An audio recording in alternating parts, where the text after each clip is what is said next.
Hello, you're listening to Game Day Exclusive with me, Reshmin Chowdhury, live on Talksport for our exclusive coverage at 12:30 of Bournemouth taking on Tottenham Hotspur. I can tell you that it is time to go through the lineups, all thanks to Super 6. So here's our match commentator, Sam Matterface. You're listening to Talksport. It's Sam Matterface here with Stuart Pearce. Stuart's just pointing something out on the team sheet for me. And then he's realised that he was trying to correct my homework, and then he's realised that it's not right. Anyway, Bournemouth have only just started the season, but they do have an injury list more akin to the first few weeks of January than the aftermath of the busy winter holiday period. Cook, Frederick, Smith, Tavernier, Ouattara, and new signings Alex Scott and Tyler Adams are all injured. Andoni Iraola takes charge of just his second home game after replacing Gary O'Neill in the summer. Last week they took the game to Liverpool but ran out of gas around about 60 minutes. They make two changes from that. Senesi and Anthony are dropped to the bench. They start with Neto in goal. Aarons, Zabarnyi, Kelly and Kirkes as the back four. Kirkes was impressive, the young 19-year-old Hungarian left back. Christian Rothwell will hold in midfield with Semenyo, Philip Billing and Justin Kluivert, who comes in on the left-hand side. Solanke, who's had a role in both goals that they've scored, leads the line up top.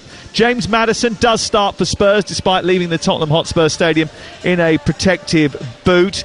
They're unchanged from the team that beat Manchester United a week ago. Richarlison continues to lead the line. He's looking to improve on a record of just 3 goals in 35 appearances for Spurs.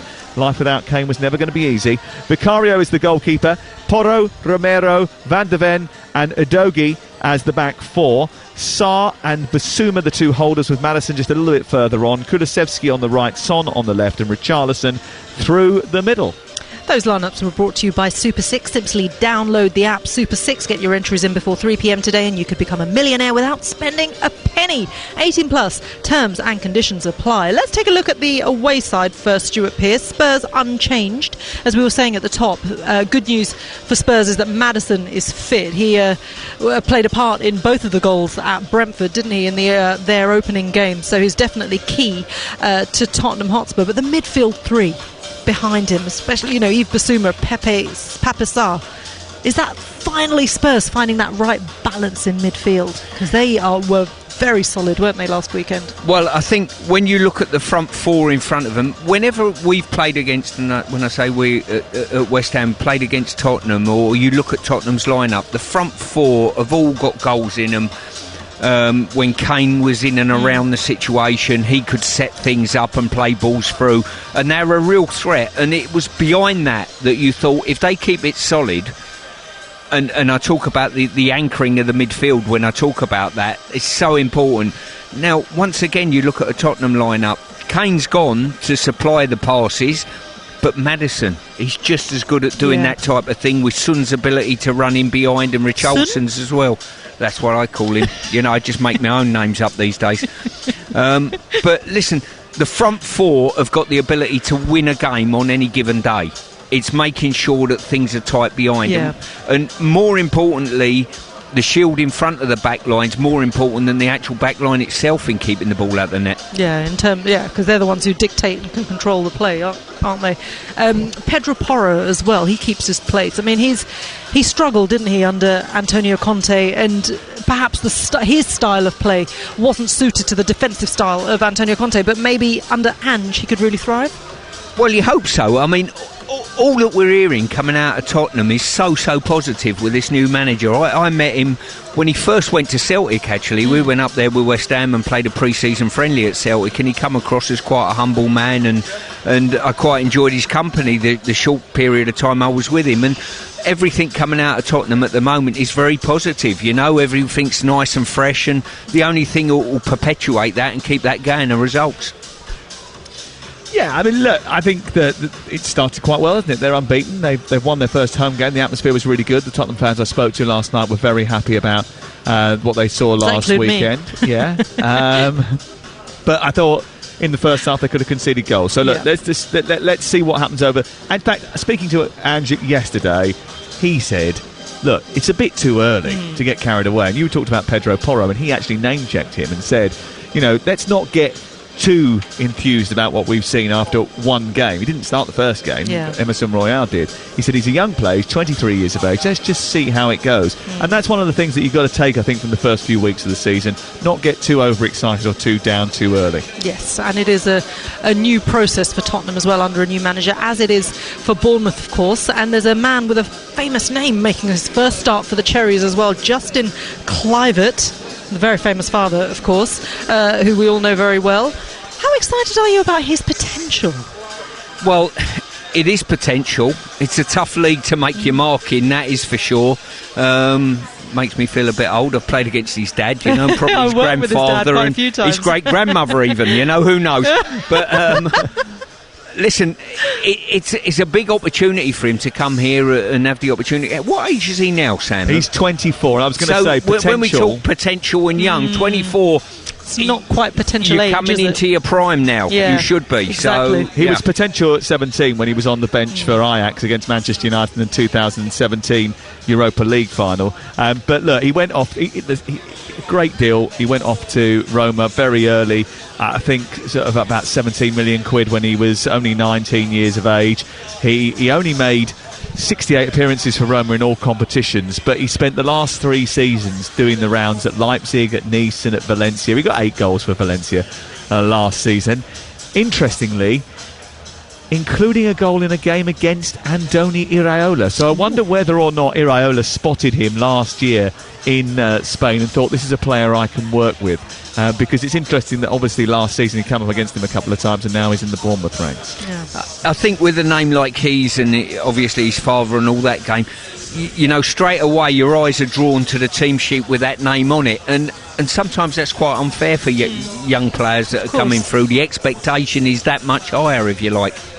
His dad did score the winning goal in a Champions League final, didn't he? His dad is pretty cool, isn't he? His dad's pretty great and prolific, isn't he? We're here at the Vitality, I can tell you. So the heavens did open, but now the sun is... The clouds are still a little bit grey, but the sun is out, and Vicario, the Tottenham goalkeeper, is out warming up in front of us as well. Quite a hive of activity in this little small arena as well. So our 12:30 kickoff is, of course, Bournemouth taking on Tottenham at 12:30. Now, though, we're going to preview the Premier League action with Super 6. We are, of course, here at the Vitality Stadium ahead of Bournemouth against Tottenham Hotspur. The teams are out on the pitch. Tottenham right in front of us. The substitutes are warming up to our left.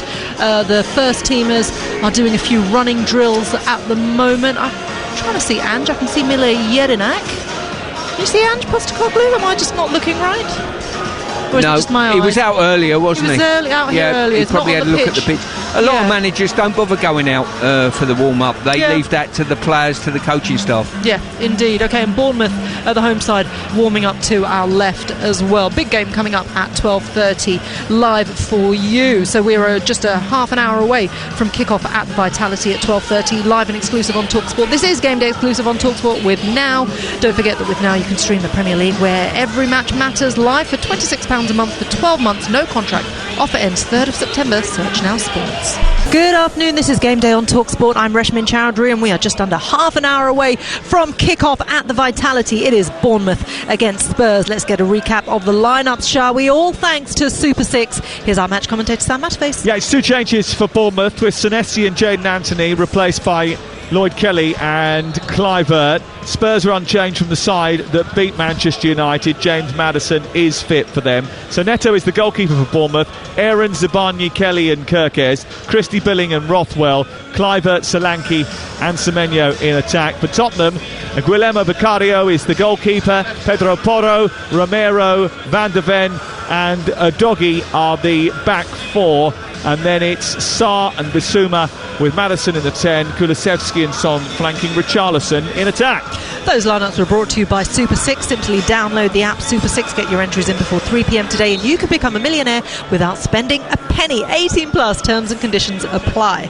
Now with a respectable draw at Brentford, followed up by a win at home, I should say, against Manchester United. Things have started positively for Spurs in this new post-Harry Kane era. However, while Ange Ball is in full swing and the team looks rejuvenated, the man with the actual number 9 shirt still cuts a rather frustrated figure. We are talking about Richarlison, of course. He scored just once in the Premier League last season for Tottenham, and he's yet to get off the mark this campaign as well. He's looking a little isolated and out of form up front. So, what has gone wrong for him? We know he's had a few injuries as well, but why is it not clicking? Well, we asked some of our Talksport pundits for answers. Aimed towards Richarlison, who's hit the inside of the post this time with a header. It's 2-0 Spurs. It's Richarlison at the double.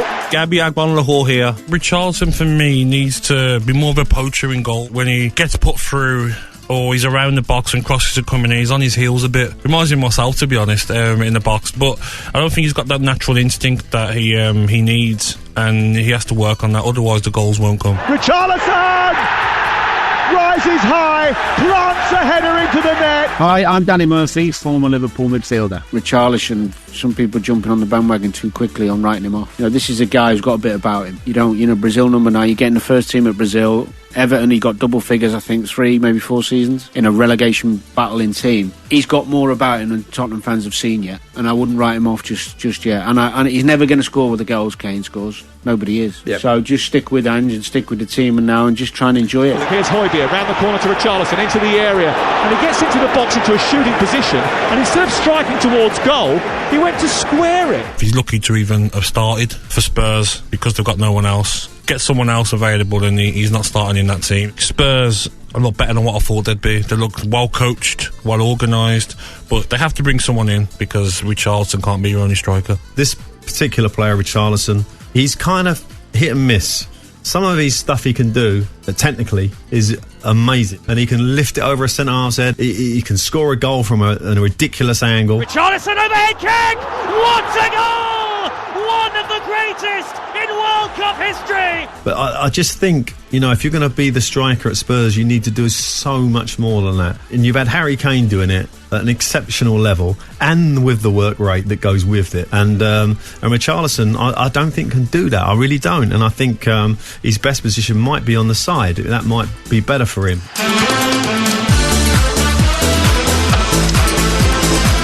It's just a bit of a conundrum, isn't he, for Tottenham Hotspur? Cost him around 50 million a couple of seasons ago.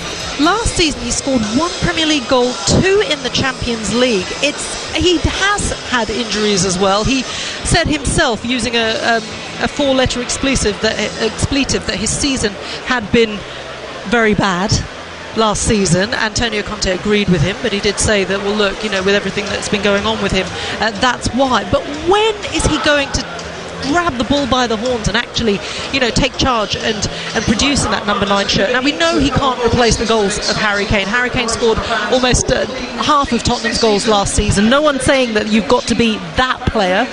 Harry Kane is irreplaceable. But Richarlison has to step up at some point. Well, I think the fact that Harry Kane's left the club, it leaves the centre-forward slot available. Last year he wasn't playing. Quite often you turn up to games and he was on the bench and being a bit part player. Frustrated as well on the bench. Well, as you would expect, if you're Brazil centre-forward and you can't get in your club team, would frustrate the life out of you. But I'm a little bit flummoxed myself on how he doesn't score more goals than he actually does. I think he's decent in the air, he's got decent mobility, reasonable finisher, but maybe new manager might be able to unlock that. That's the key, isn't it? That's what you'd be hoping for if you're Ange Postecoglou, because he will have looked at that team and you feel has a bit of license to say, well, I want this player and I don't really fancy this one. It doesn't seem like that he's made any noises about Richarlison at the moment leaving the club, and particularly with the outlay that they put in to get him and needing that focal point in attack. Well, he's probably it's key that they keep him. Well, he's inherited a football club here, Ange, and walked into it, and the first thing that's happened is he's 30 goals a season, he's 30-point-a-season player, has left the football club, he's captain.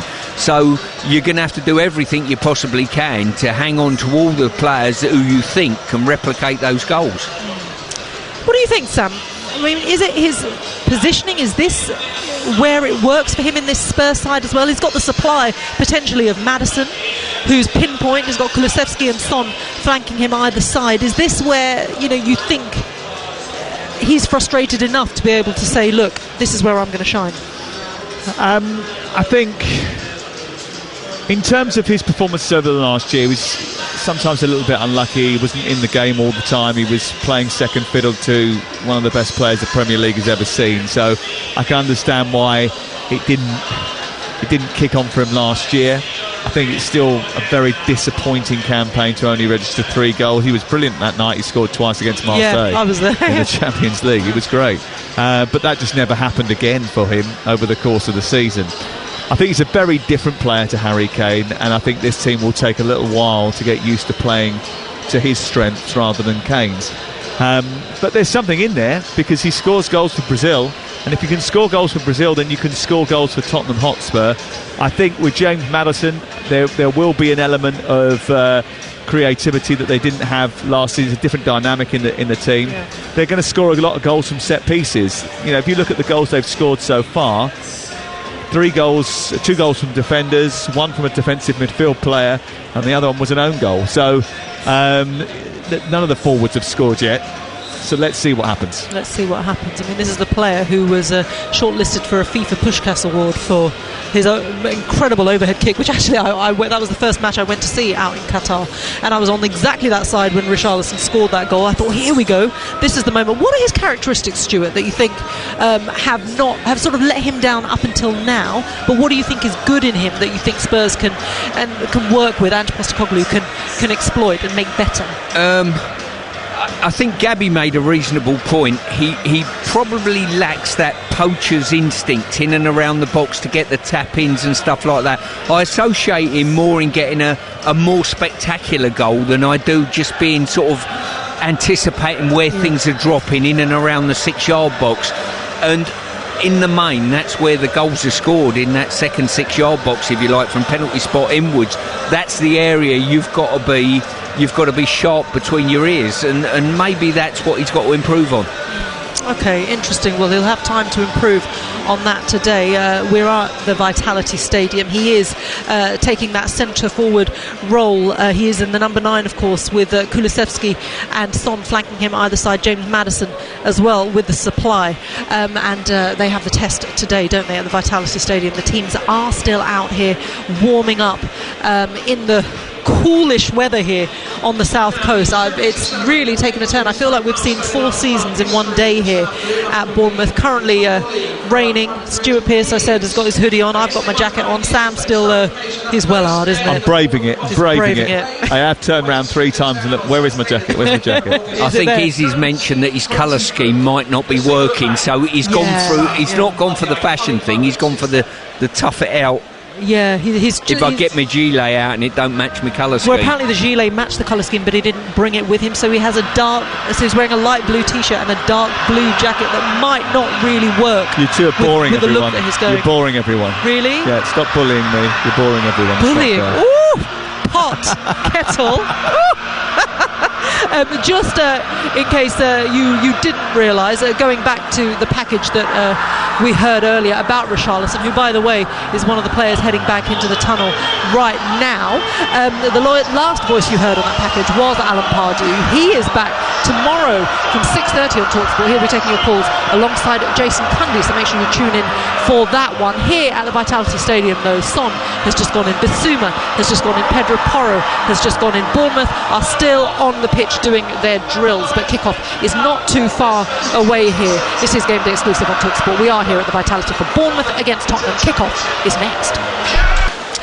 You're listening to Game Day exclusive live on Talksport. I'm Reshmin Chowdhury. I'm alongside Stuart Pearce and Sam Matterface. We're building up to our 12:30 kickoff. 11 minutes away now at the Vitality Stadium. It is Bournemouth taking on Tottenham Hotspur. I just have to explain. There were some rumours, weren't there, that this game could be postponed. Bournemouth, though, have tweeted, please note this afternoon's game is going ahead as normal. Any notification that suggests otherwise is incorrect. So as we know it, the game is taking place in 11 minutes time. Just to let you know what's happening here on the pitch at the moment. The Premier League hoarding is up. Tyler Adams is being paraded before the home fans. We know that he's just signed from Leeds United, but he does have a hamstring injury that's ongoing, so he is not ready to start for the Cherries as yet, but he has just been applauded by the home fans. And I have to say, I mean, we did say that the heavens opened a short while ago, then the sun was back. Right now, though,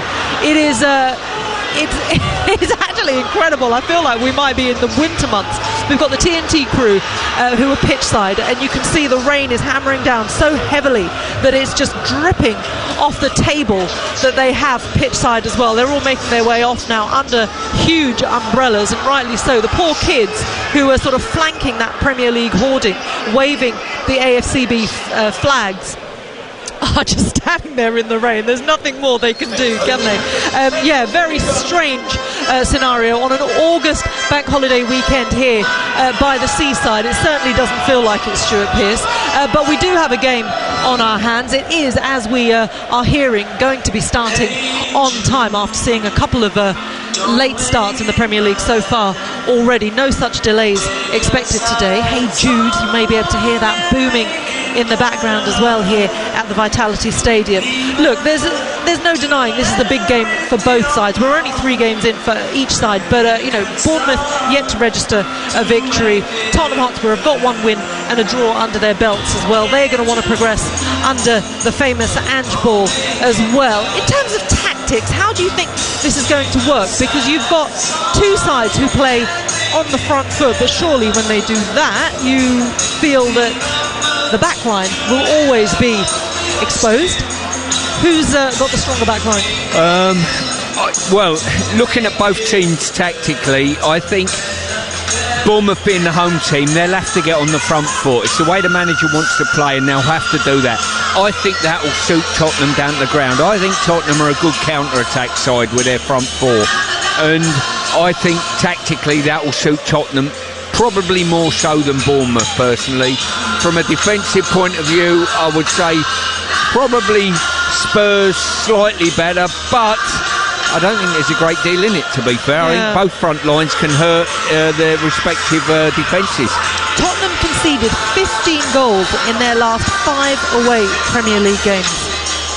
I mean, that's a damning statistic, and even in pre-season you could see this team is crying out for strong centre-backs. I mean, at the moment they've got Romero and Van de Ven in, but it's the backup they need, don't they, for the competitions coming up, because this is an area of huge concern for Tottenham Hotspur. Well, it certainly is, and would you turn around and say that they are 2 top quality sort of international central defenders? I don't know. I think there's better out there without a doubt, and the thing is, I've always felt with Tottenham, certainly over the years, they'll score goals. That's never ever been a problem. It's keeping those clean sheets that will be the difference between a really good season for Tottenham and an average season. What do you make of Mickey van der Ven, the fastest defender, I think it was, in the Bundesliga? 22 miles an hour he can run. I mean, he's a promising player. He's certainly a young player as well. What have you made of his start so far? Well, this is the first time I've seen him live. Obviously I've not covered Spurs, so I'm interested to see how he does tonight. The fact that he's got that turn of speed, that will set off a few speed cameras, won't it, Sam? And to be fair, the fact that you've got a turn of speed like that in the Premier League is a great weapon to have in your armoury. It really is. If you're lacking pace, there's not a great deal you can do about that, but that recovery run for a defender, especially a central defender, is absolutely vital. We'll do in Camden in North London, because there's a couple of 20-mile-per-hour ones there that can catch you out. Yeah. And he would be fine, wouldn't he, really? What about Bournemouth then, going up front? I mean, Dominic Solanke, he's someone who kind of never reached his promise at Liverpool. He came back to Bournemouth. He's someone who, in fact, actually in the last game at Tottenham, he was involved in all 3 goals in that huge victory for them. He scored 1, assisted the first and the third. He scored the second goal in that game. Why do you think all eyes should be and will be on him today, Stuart? Couple of things, I think, Resh. I think Solanke leading the line and pressing hard how they want to do and the manager wants them to do. He's probably absolutely ideal in that. I think his stats are pretty high in regard to high distance running and intensity of press. He has to lead that. He's a player, I think he got 6 or 7 goals last year. If he ends up getting double figures and beyond, he becomes a talent that other clubs, no disrespect to Bournemouth, other clubs will think, well, he's mobile, now he's added goals to what he can do. I think it will alert a lot of other clubs. So he's probably at that crossroads in his career, really, and he's got a great opportunity this year, new manager at Bournemouth, to actually stake a claim. But his target should be a minimum of 10, aim for 15, and if you get near 20 goals, Bournemouth have had a brilliant season. Well, he done very well playing for England in the under-20s. He was part of the World Cup winning team. He was player of the tournament back in 2017. He was excellent at Chelsea in the youth team. He then went to Liverpool when his contract expired at Chelsea and never really took off for him. There is definitely talent there, and I think Bournemouth at this moment have squeezed a lot out of him as a young player. I think the Liverpool experience hurt him a little bit. I think knocked his confidence, didn't it? There's a player in there that Bournemouth have got the best out of so far. As Stuart said, he starts scoring more goals, all of a sudden it becomes a completely different story. Yeah, okay, well, what will be the story today? The players have just come out of the tunnel, walking through that little parade of children on either side of the Premier League hoarding, and they are heading to their positions ahead of kick-off. It isn't quite the sunny start that we were hoping for by the seaside, but you know what, we've got 2 new exciting managers in the Premier League facing off here at the Vitality. We're expecting a fast-paced frenzy this lunchtime if their last encounters are anything to go by. Bournemouth, yes, they do have work to do. They're winless in their last 6 games, and they've only won 1 of their last 6 at home. Iraola, so impressive in Spain then, will be looking to remedy that ASAP. He could be encouraged by that unwelcome Spurs away record. 1 win in their last 11 in all competitions, but they've won their last 5 here at the Vitality as well. Plenty in this one then. It is time for the Cherries versus Ange Ball. It is Bournemouth against Tottenham Hotspur, so it's time to hand you over to our commentary team, the former Nottingham Forest, Man City and England defender and manager Stuart Pearce. But first, Talksport's chief football commentator, Sam Matterface. Thank you, Reshman. Good afternoon, everyone. Well, we shouldn't really get carried away by the start of the season, whether it be crushing defeats or promising wins. We shouldn't, but sometimes we do. When Antonio Conte turned up, his histrionics and drive were exactly what Spurs needed. On this day 1 year ago, when the Cherries were crushed by Liverpool, Bournemouth were condemned, written off, finished. Speak to any Spurs fan, player, official, and they will tell you that Postecoglou has transformed the mood. And after they've beaten Manchester United and drawn at tricky Brentford, optimism is certainly high. Bournemouth had a go at Liverpool and only lost by 2 this year, so I suppose that's progress. But they haven't been able to use Tyler Adams or Alex Scott just yet. They're 2 big summer signings, so maybe judgment on them should wait too. Spurs are still dealing with the post-Harry Kane hangover. Bournemouth are still just getting up to speed with a demanding and exacting coach. So whatever happens today, we shouldn't get carried away. We shouldn't, but we might. Let me run through the 2 teams for you. Neto is the goalkeeper for Bournemouth, who start with Max Aarons at right back, Ilya Zibani and Lloyd Kelly as the 2 centre-halves. Kelly's recovered from a groin injury. Milas Kirkesh, the left back, praised for his defending in the first half against Liverpool last week and likes to get forward too. In midfield, Rothwell and Christie, not really 6s and 8s, but they'll do the job there today. Billing in the 10 position behind Dominic Solanke, who leads the line, and the wing players Justin Kluivert and Anton Semenyo.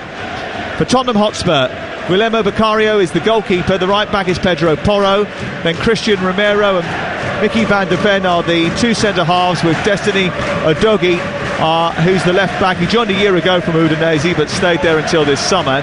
Papsar and Yves Bissouma holding midfield, with James Maddison in the 10, with Kulusevski wide right, Son Heung-min wide on the left, and Richarlison, still looking for his 50th Premier League goal, is leading the line. Bournemouth in cherry red and black stripes, Tottenham in all white today.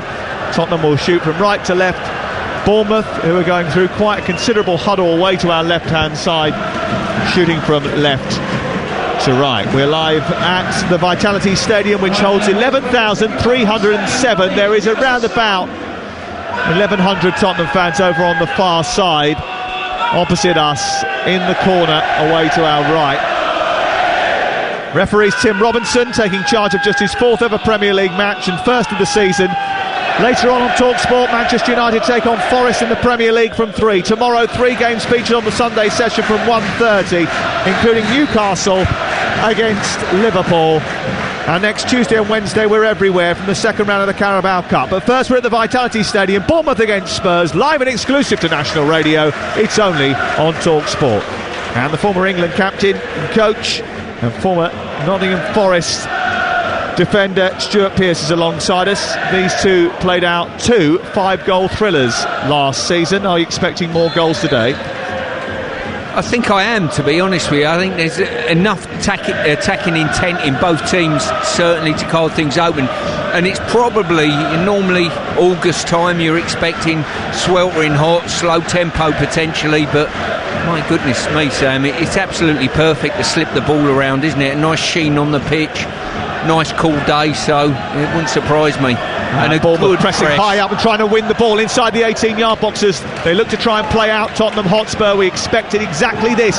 And here's Rothwell into Billing inside the area, right side, back to Christie, tries to flick it into the box, it takes deflection. Billing tries to bring it down, across comes Van der Ven and smuggles it behind and away for the first corner of the game. We expected it to be a clash of high intensity. Iraola likes to commit men high up and press high, likes his team to play with high intensity, and they've shown that in the opening minute and a half. Sam, it amazes me when you know the opposition, what they want. Why do you give them it? Tottenham have done exactly that. They said, we're going to play out in our own box, even though you've got 3 or 4 attackers bearing down on us. Christie to take the corner, the first of the game, attacking the goal away to our right, left-footed in towards the near post, flicked away by Bissouma, taken down by Rothwell and then sent back into the edge of the centre circle, and Aarons works it wide again, and then Rothwell jinks forward, goes beyond Bissouma and Richarlison, tries to poke it through to Semenyo, but across comes Pedro Porro, who's actually in the left-back position at this moment in time. The two full-backs have switched momentarily, and it's out and away for a throw-in on this near side. 0-0. We played just over a minute and 58 seconds. You're listening to Talksport. We've probably got 2 centre forwards that might have a bearing on the result of this game today, in Solanke and Richarlison. Both of them have got to be maybe a little bit cuter in and around that second 6-yard box in looking for that poacher's goal today. Well, they haven't switched back over Udogie and Pedro Porro, and at the moment it's causing a little bit of a problem for Tottenham as a result of Pedro Porro wanting to tuck in because he wants to switch back over. Here's Son at the other end though, skipping into the penalty area, going down the left hand side, low ball into the near post, and it's cleared away by Kelly, who takes no chances and pushes it out and away for a throw-in deep inside his own territory. They have now switched over, but because he wanted to stay so in field there, Porro, he wasn't comfortable being out in the left flank position. Semenyo was in acres of space, and actually when they won the ball high on the halfway line, if they'd switched it quickly, there was so much room for him to attack down this near side.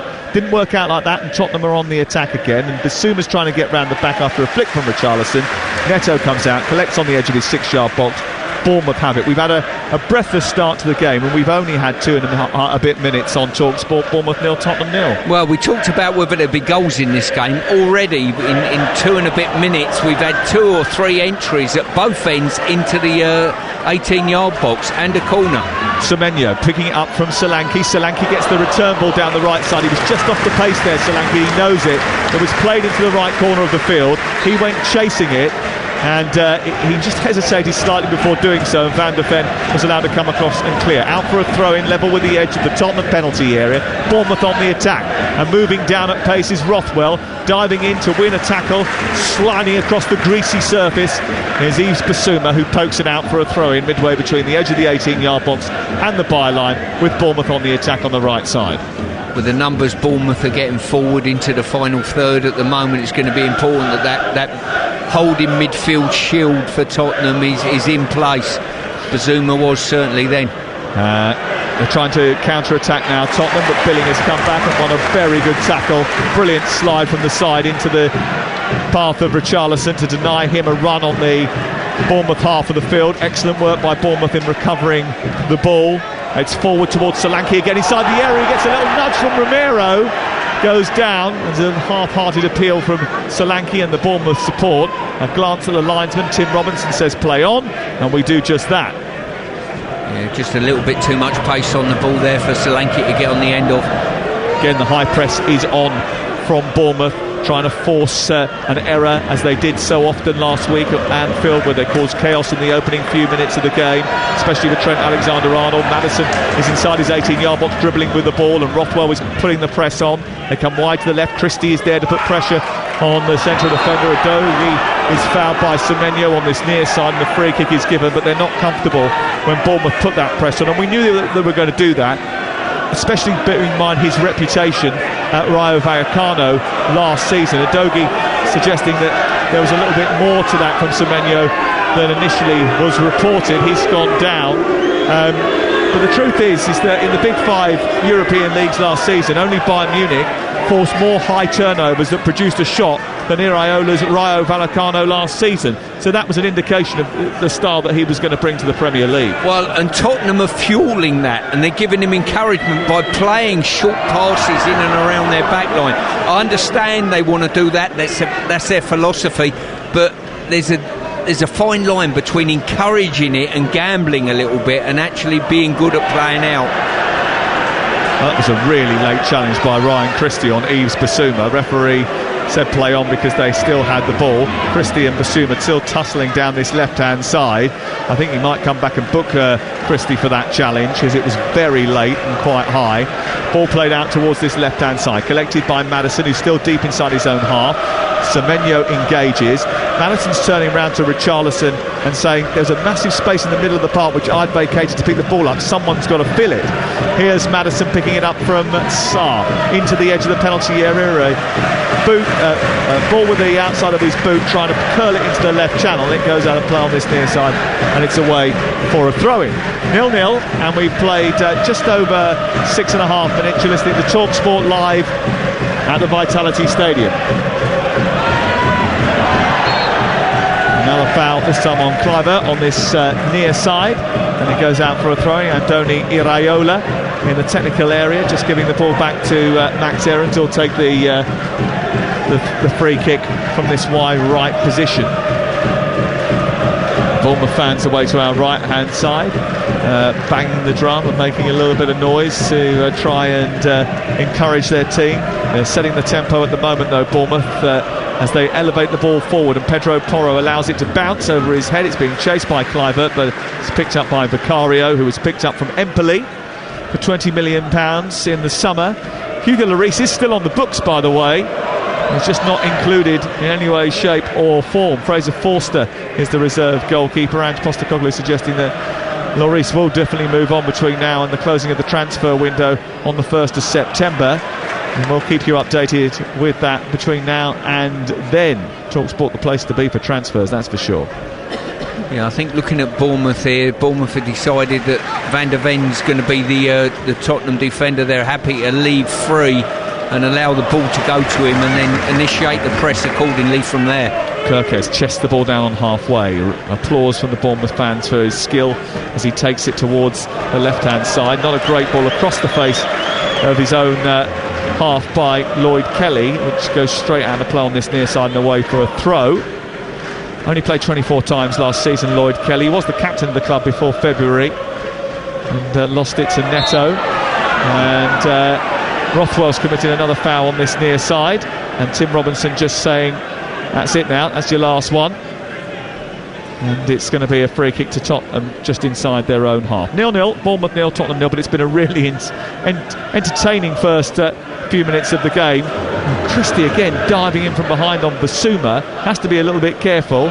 It's collected by Maddison. Rothwell gets it back, and then they try to play their way out from the edge of the penalty area, Bournemouth, but Maddison has found Richarlison, who sent it wide. Kulusevski just right of the area, trying to take on Billing. Sets it back for Pedro Porro. Porro with a back heel into Kulusevski. Space for Basuma inside the area. He waits, plays it low into Maddison, who turns and shoots towards goal. Takes a deflection off Aarons. Aarons stops it eventually, and then manages to smash it out for a throw-in on this near side. It's away for a throw-in to Tottenham. I think Maddison settled into the game rather nicely, and at the moment, if I was Bournemouth, I'd make sure that someone's touch tight on him every time he receives the ball, because he gets his head up, he gets turned like any decent midfield player should do. Well, you wouldn't expect this to be goalless if you look at how both teams defended last season. Third and sixth most goals conceded, and the top flight meetings have produced 40 goals at an average of 3 and a bit a game recently. Here is Basuma playing the ball to Udogie, and he goes down that left hand side, plays it against the defender, and wins a corner kick, the first of the game for Tottenham Hotspur, away to our left. We've almost got a game here, Sam, where I think, you attack, we attack, you attack, we attack. It's fantastic on the eye. Yeah, it's a fast-paced, rapid, hectic start to the game, but it's still 0-0, live on Talksport after 10 minutes. It's into the near post, not a great corner from Maddison. Cleared easily by Kirkes, and then sent back to the centre circle. Porro just whacks it forward aimlessly and straight down the throat of Neto, who then immediately dispatches upfield, high into the air, headed into the air by Romero. Solanke tries to win the second ball. Romero goes up and goes straight to the floor, falls on the ground, and has he got a head injury here? I think he has, so there'll be a pause in play while Tim Robinson calls on the physios to attend to Christian Romero, who I thought actually rather recklessly went up for that ball, because he was second favourite, flung himself into the air and landed awkwardly. Yeah, I think he's just landed on his hip actually and just jarred it a little bit. I think there's a suggestion that Solanke's made a sort of back for him, if you like. But I was surprised that they've just defended a corner, and I'm surprised Neto's released the ball as early as he did. They had Cliver up front with the back four of Tottenham all back in place. Well, Ange Postecoglou celebrates his 58th birthday tomorrow. He's aiming to become the first Tottenham head coach to start and end the same season since Mauricio Pochettino in 2018-19. Not a great record. Shows the instability that's cloaked Tottenham in recent seasons, doesn't it, Stuart? Well, it certainly does, but in comparison to Watford, that's long-termism, my friend. Yeah, I don't think Watford are anybody's stability measure, Stu, to be honest.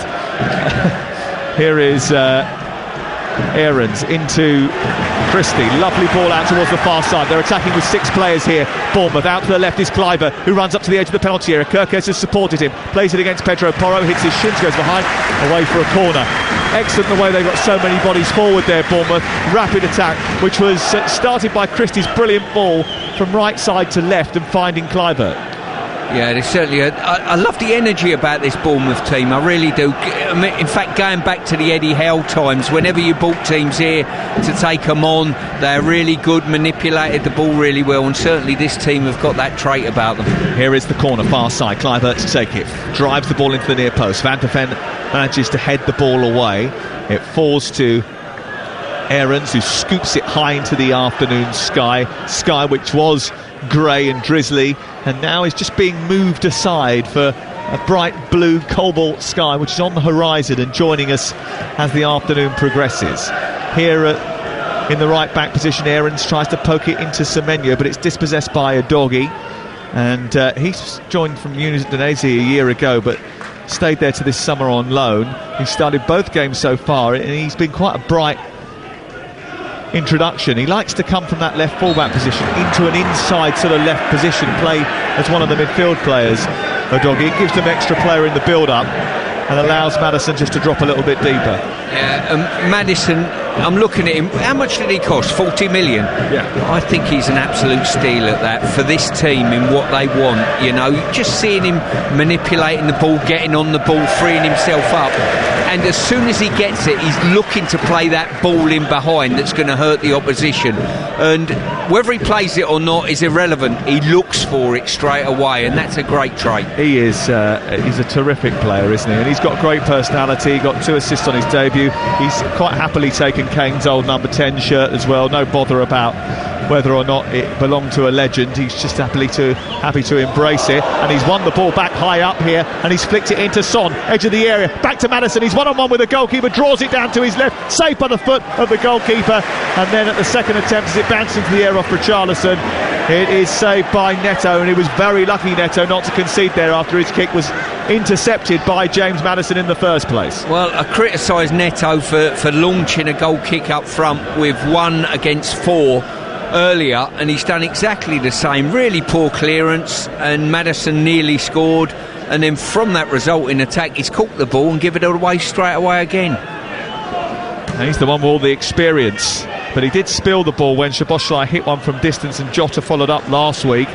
He is an ex-Juve and Barcelona goalkeeper. Son, deep ball into the penalty area. It's high above Richarlison's head. Kirkesh will get there first, the Hungarian, 19 years of age, and it's out of play over on the far side. He was very good last week at getting on the outside of Jadon Anthony and supporting the attack, Kirkesh. Played in the semi-final of the Conference League, you might remember, last year for RZ against West Ham. Well, this is definitely a step up from that standard that he was playing. Well, we've played 15 and a bit minutes, and you're listening to Talksport. It's been a good game so far. Iraola, disciple of Marcelo Bielsa, you can see the hallmarks of that when you watch his team play. He actually captained Athletic Bilbao to the Europa League final 11 years ago. He expects his players to press from the front, high energy, but one of the things I noticed last week was that when they did that for a large portion of the game, but did run out of energy in the second half. You can imagine it's quite a demanding way of playing. High ball up towards the left-hand side, but again, whenever they attack with so many players, and that sometimes can leave them a little bit misshapen at the other end, as Pat Sarr now looks to counter. Away on the right is Kulusevski for Tottenham, now approaching the edge of the penalty area. Good defending by Kirkesh, who slide tackles, pokes the ball away. Collected on the right by Pedro Porro. Then Sarr takes over. Now Bissouma drops his shoulder and tries to run in field, but he's being marshalled by Christie, just 10 yards short of the Bournemouth penalty area. 16 played on Talksport, live at the home of Bournemouth, the Vitality Stadium. It goes wide and then on to Bissouma, who plays it infield to Pat Sarr. Slips it into Maddison. Maddison past the goalkeeper and in with a little delicate touch, rolling his studs over the ball and arrowing it into the corner. He didn't get much on it, but enough to take it beyond Neto, and Tottenham Hotspur have the lead. James Maddison with his first goal in a Tottenham jersey. He left the stadium last week in a moon boot, and now he's got Ange Postecoglou over the moon. They lead by a goal to nil, 17 minutes gone. Well, the game's somewhere around 15 minutes old, and if I was scouting for another team, I would say make sure you get someone on and around Maddison at all times. And what a great run by him. Should have been picked up by the back line, to be fair. Really well timed run, and the slightest of touches to help it on its way into that far corner. I think he's essential that they keep him fit this season, because I think Tottenham's fortunes will hinge on how well he does. I think the fact that he had that little tiny touch, just the little touch, not much on it, but just that little tiny touch, actually outfoxed Neto, because he was expecting something more, and he didn't really get much more on it than just that little feather of a stud which tickled the ball beyond him, and it just slowly but surely went into the corner of the net, and Tottenham Hotspur have the lead. He should have scored moments ago, actually, when he drew the ball down to the goalkeeper's right, and it was saved by Neto. He has scored now, and it's Bournemouth 0, Tottenham 1 on Talksport with Super 6. Simply download the app Super 6, get your entries in before 3 p.m. today, and you could become a millionaire without spending a penny. 18 plus. How many P's in that statement, Here come Bournemouth over on the left-hand side. Cliver into the near post. It's away and into the air by Romero. Forces Semenyo, whose volley doesn't connect. And it's away by Tottenham to the left-hand side. Kirkes has it now, across into the box. Solanke trying to get there. Van de Ven away, chested down by Richarlison. It's out of play on the far side. Here's Stuart Pearce. Yeah, I'm just looking at Bournemouth and how they want to play, and I just wonder, and I go back to Forest model last year, Nottingham Forest, when they've come into the division, Forest last year, played an open, expansive game, and all of a sudden, after 6 or 7 games, Steve Cooper said, I can't do this. We're going to get beat too regularly. And I wonder whether Bournemouth and the manager here are going to say, I love the style of football we play, but on occasion we have to be a little bit more conservative to get over the line. Well, we've said it, I think, 2 or 3 times in the opening 16, 17 minutes of this game. We're now up to 19. But when they attack with so many players, 5 or 6 of them in advanced areas, when they're up against teams that maybe have got greater weapons than they have. That's going to always be difficult for you to sustain. Maddison, who is definitely a very good weapon, whips the ball into Richarlison, who was coming back from an offside position. Play on, says the referee, and now he's stopped it as the ball was drawn straight into the Brazilian. They play it wide to the left, Bournemouth, and they look to try and search for an equaliser. They'll certainly hope they can score more goals and look a little bit more potent this season. They had fewer shots than any other team in the Premier League last campaign. The stats did look to have taken an uptick in the first 2 weeks of the season, but it is a small sample size, and they did get on the score sheet in both of their games so far this campaign, and they've won their 3rd corner of the afternoon, and it's Bournemouth 0, Tottenham 1. Yeah, I just saw another example from Maddison there, ball into feet. First thing he does with his first touch, he turns, he faces the opposition goal. Second touch, he's whipping a ball into Richarlison's feet from about 30-40 yards. Corner on the near side, which Ryan Christie will take in front of the stand away to our right, one tiered, sort of almost temporary stand.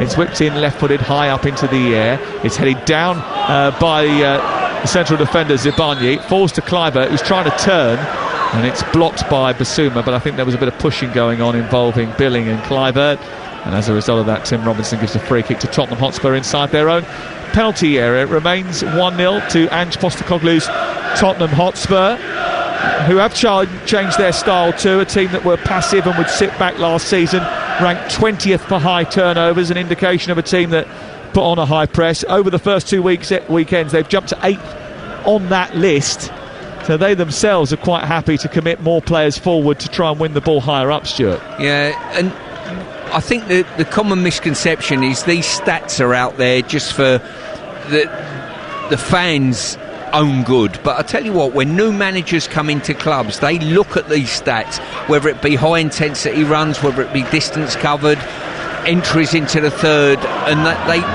they pick the bones out of it. Van de Ven tussling with Solanke, who's chased him all the way to his penalty area. He plays it to Vicario, who rather unconvincingly played it back to Van de Ven. Doggy plays the ball infield. Maddison holds off Rothwell really well and then sends the ball beautifully down the left channel, and Son is scampering away into opposition territory and now into the penalty area. He stands the ball up to the edge of the box. Papsar arriving, shoots towards the far corner. It's on target, but it's saved by Neto down low to his left. There wasn't a requisite power in the shot, but it was a big chance.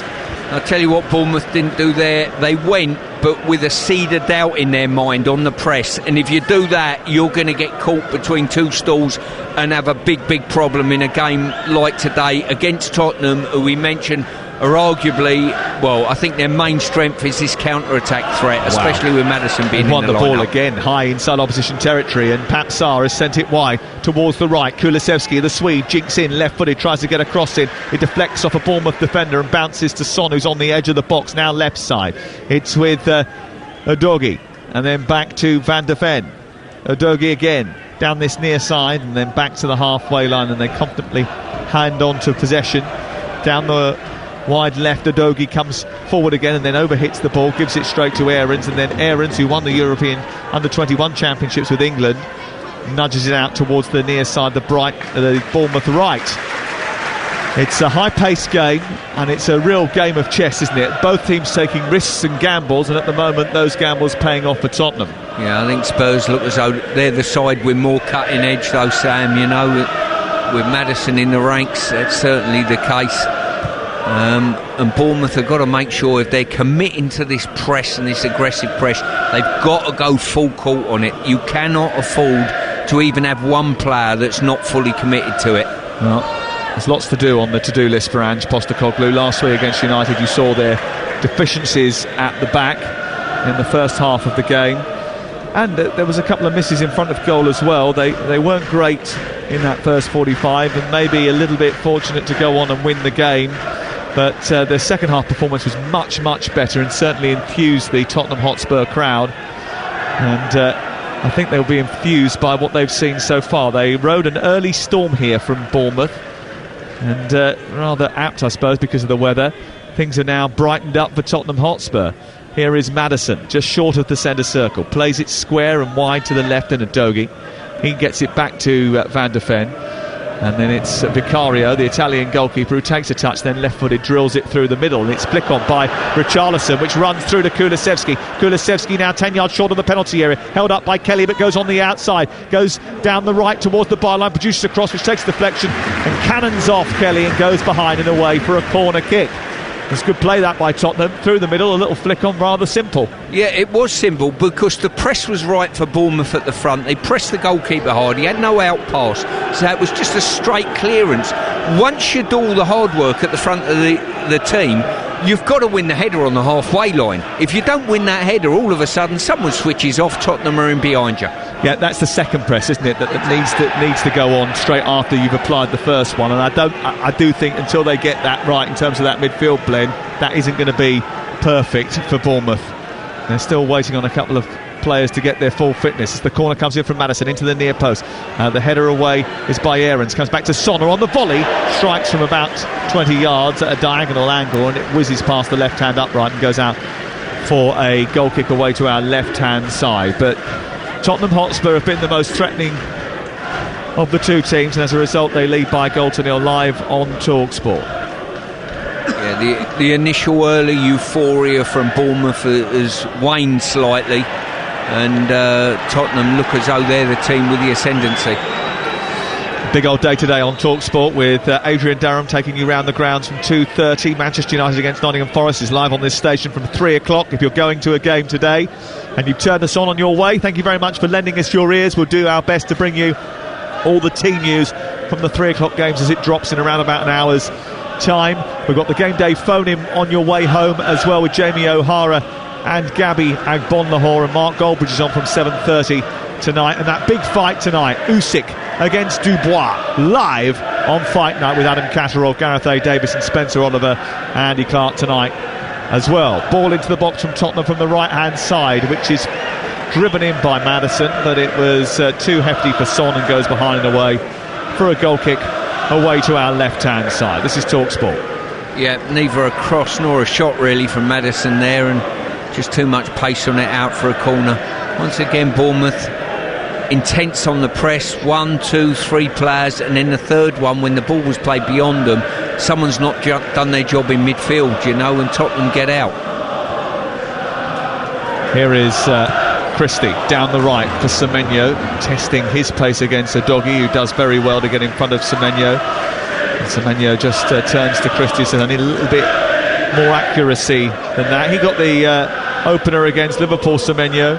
Pops up everywhere, carries the ball well, made an opportunity at the start of the second half of that game to the Ghana international.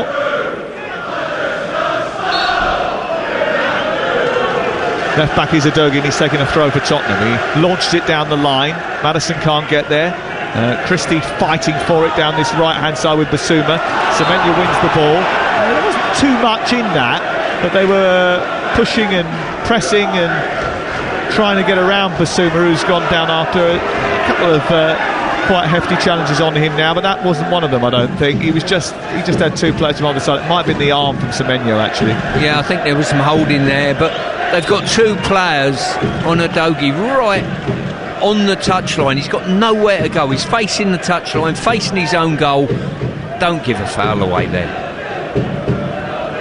Ball clipped out by Vicario to Basuma, and then he is hounded by Christie once more. Goes infield, Basuma, who signed from Brighton last season and wasn't great, but has already looked as if he's going to flourish under Ange Postecoglou. Back to Rothwell, Billing going backwards rather than forwards, and the Bournemouth fans weren't too happy about that from a right-sided position. And now it goes all the way back to Zabanyi, and they look to build from the back once again. Down the left it goes, into the feet of Kluivert. Kluivert jinks past 2 challenges and runs in the centre circle. He's got space out wide for Philip Billing. Philip Billing moves up towards the right edge of the area. Semenya's gone on one, down the right channel, cuts back in on his left foot, and his shot is blocked by Van de Ven. And it needed to be, because that was arrowing into the corner of the goal. And it was good work by Bournemouth. A little bit of an overload on this near side, the right. Philip Billing making the most of it, and then Semenya being played down the right channel, cutting in on his left foot, and he had a chance. Yeah, I think Semenyo's set-up play deserved a better finish from himself. I really do. Cut inside really well, turned Van de Ven, and he opened the goal up and then just almost pulled his shot into a block. I mentioned to you that there's been 1 or 2 hefty challenges down in front of us. I think Pap Sarr has picked up an ailment, and as a result is needing a little bit of treatment. Gives me a chance to tell you what's coming up on breakfast this week. I don't know if you've heard Ali McCoist and Andy Townsend together between 6 and 10 on Mondays and Tuesdays, but it is absolutely fantastic entertainment, those two. I think they were made for each other, Andy and Ali. Got some great names lined up this week on Talksport. Jermaine Genius is coming on the show, Vinnie Jones, Danny Rose, Dan Carter, and we've got the usual features like who makes their weekly 5-a-side team, and the contentious decisions, which are always very, very good. Unbelievable ref, which is a good little feature. Loving it.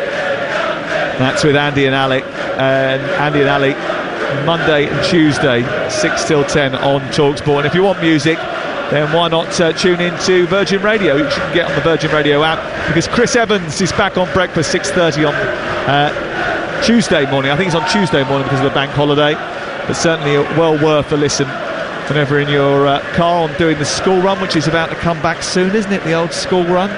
That's on the way very shortly. Don't look at me quizzically. I know it's been a while since you've had to do that, but some of us have to do it. Throwing over on the far side to be taken by Kirkes. Kirkes tosses it in towards the near post. Basuma away. It's further clear by Son, and then picked up by Rothwell, and then back in by Aarons out towards the right hand side. Semenyo chips in left-footed, drives his ball centrally, but it wasn't a great pass. It was cut out by Basuma, and Pap Sarr still trying to come on this near side, but it has to be delayed by 30 seconds before he can come back on after receiving treatment. That's a new rule. Semenya down the left hand side, plays it on towards Kirkes, then back to Kluivert. Kluivert travels centrally, chips it forward looking for Solanke. Solanke tries to get up there, and I think he might have been in an offside position. He is going to be important though, Dom Solanke, isn't he, for Bournemouth? He's been involved in both of their goals in the Premier League this season. Goal against West Ham and assist against Liverpool, and in his last appearance against Tottenham, Stuart, he was involved in all 3 of their goals, setting up the opener and the 95th minute winner, having also scored to put them 2-1 in front. Yeah, to not undersell his importance to this team. I think how many goals and assists he actually deliver will probably dictate their fortune at the end of the season. 32 gone, Tottenham leading by a goal to 0. Maddison has scored it, and so far things going very well for Ange Postecoglou. There's been a few warnings for them. They're not secure in the game yet, that is for sure, and this high press has caused them a few issues, and they've just beaten that with Van de Ven just body swerving away from Christie and finding Richarlison out wide to Pap Sarr, who's now back on the pitch and moving freely. Out wide it goes to Kulusevski. He's high up inside opposition territory. Centrally Pedro Porro, back out to Kulusevski once again. Porro comes infield and receives it once more, then goes back to the halfway line, because on this occasion actually Bournemouth have got players back behind the ball quickly. Yeah, both Rothwell and Christie are like 2 irritating blue bottles. They faff around you and are an irritant, but they're not achieving a great deal, if you know what I mean, in turning over the press. They're working hard enough, they're genuine enough, but they're letting players turn away from them, and once they get beyond them, spaces open up for Spurs. Yeah, I think, like we've mentioned before, Tyler Adams, when he's recovering from that hamstring injury, will be in that midfield on a regular basis. They pay 24 million quid for him, and Bournemouth don't do that very often. Ball high into the air, down the right for Aarons to chase for Bournemouth, who are now coming on the attack. Udogie comes across to this near side, and then Aarons wins a free kick in the right wing position. Free kick from the right hand side. This is what irritates me with sort of probably today's football. Everything's so set up and dictated to. Instead of Aarons jumping to his feet and just playing a quick ball into, I think it's Christie alongside him, and they're in behind Tottenham's back line. Quick free kicks in the modern game really catch teams out. They're so well coached, they just expect to drop back into formation all the time.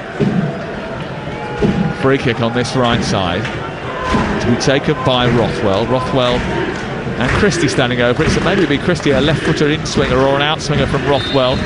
And they've got 5 to aim at in the centre. It's Christie deep towards Billing at the far post, who heads it down, and there's no one there to snaffle up the bits and pieces, and Vicario comes and claims. It's little situations like that.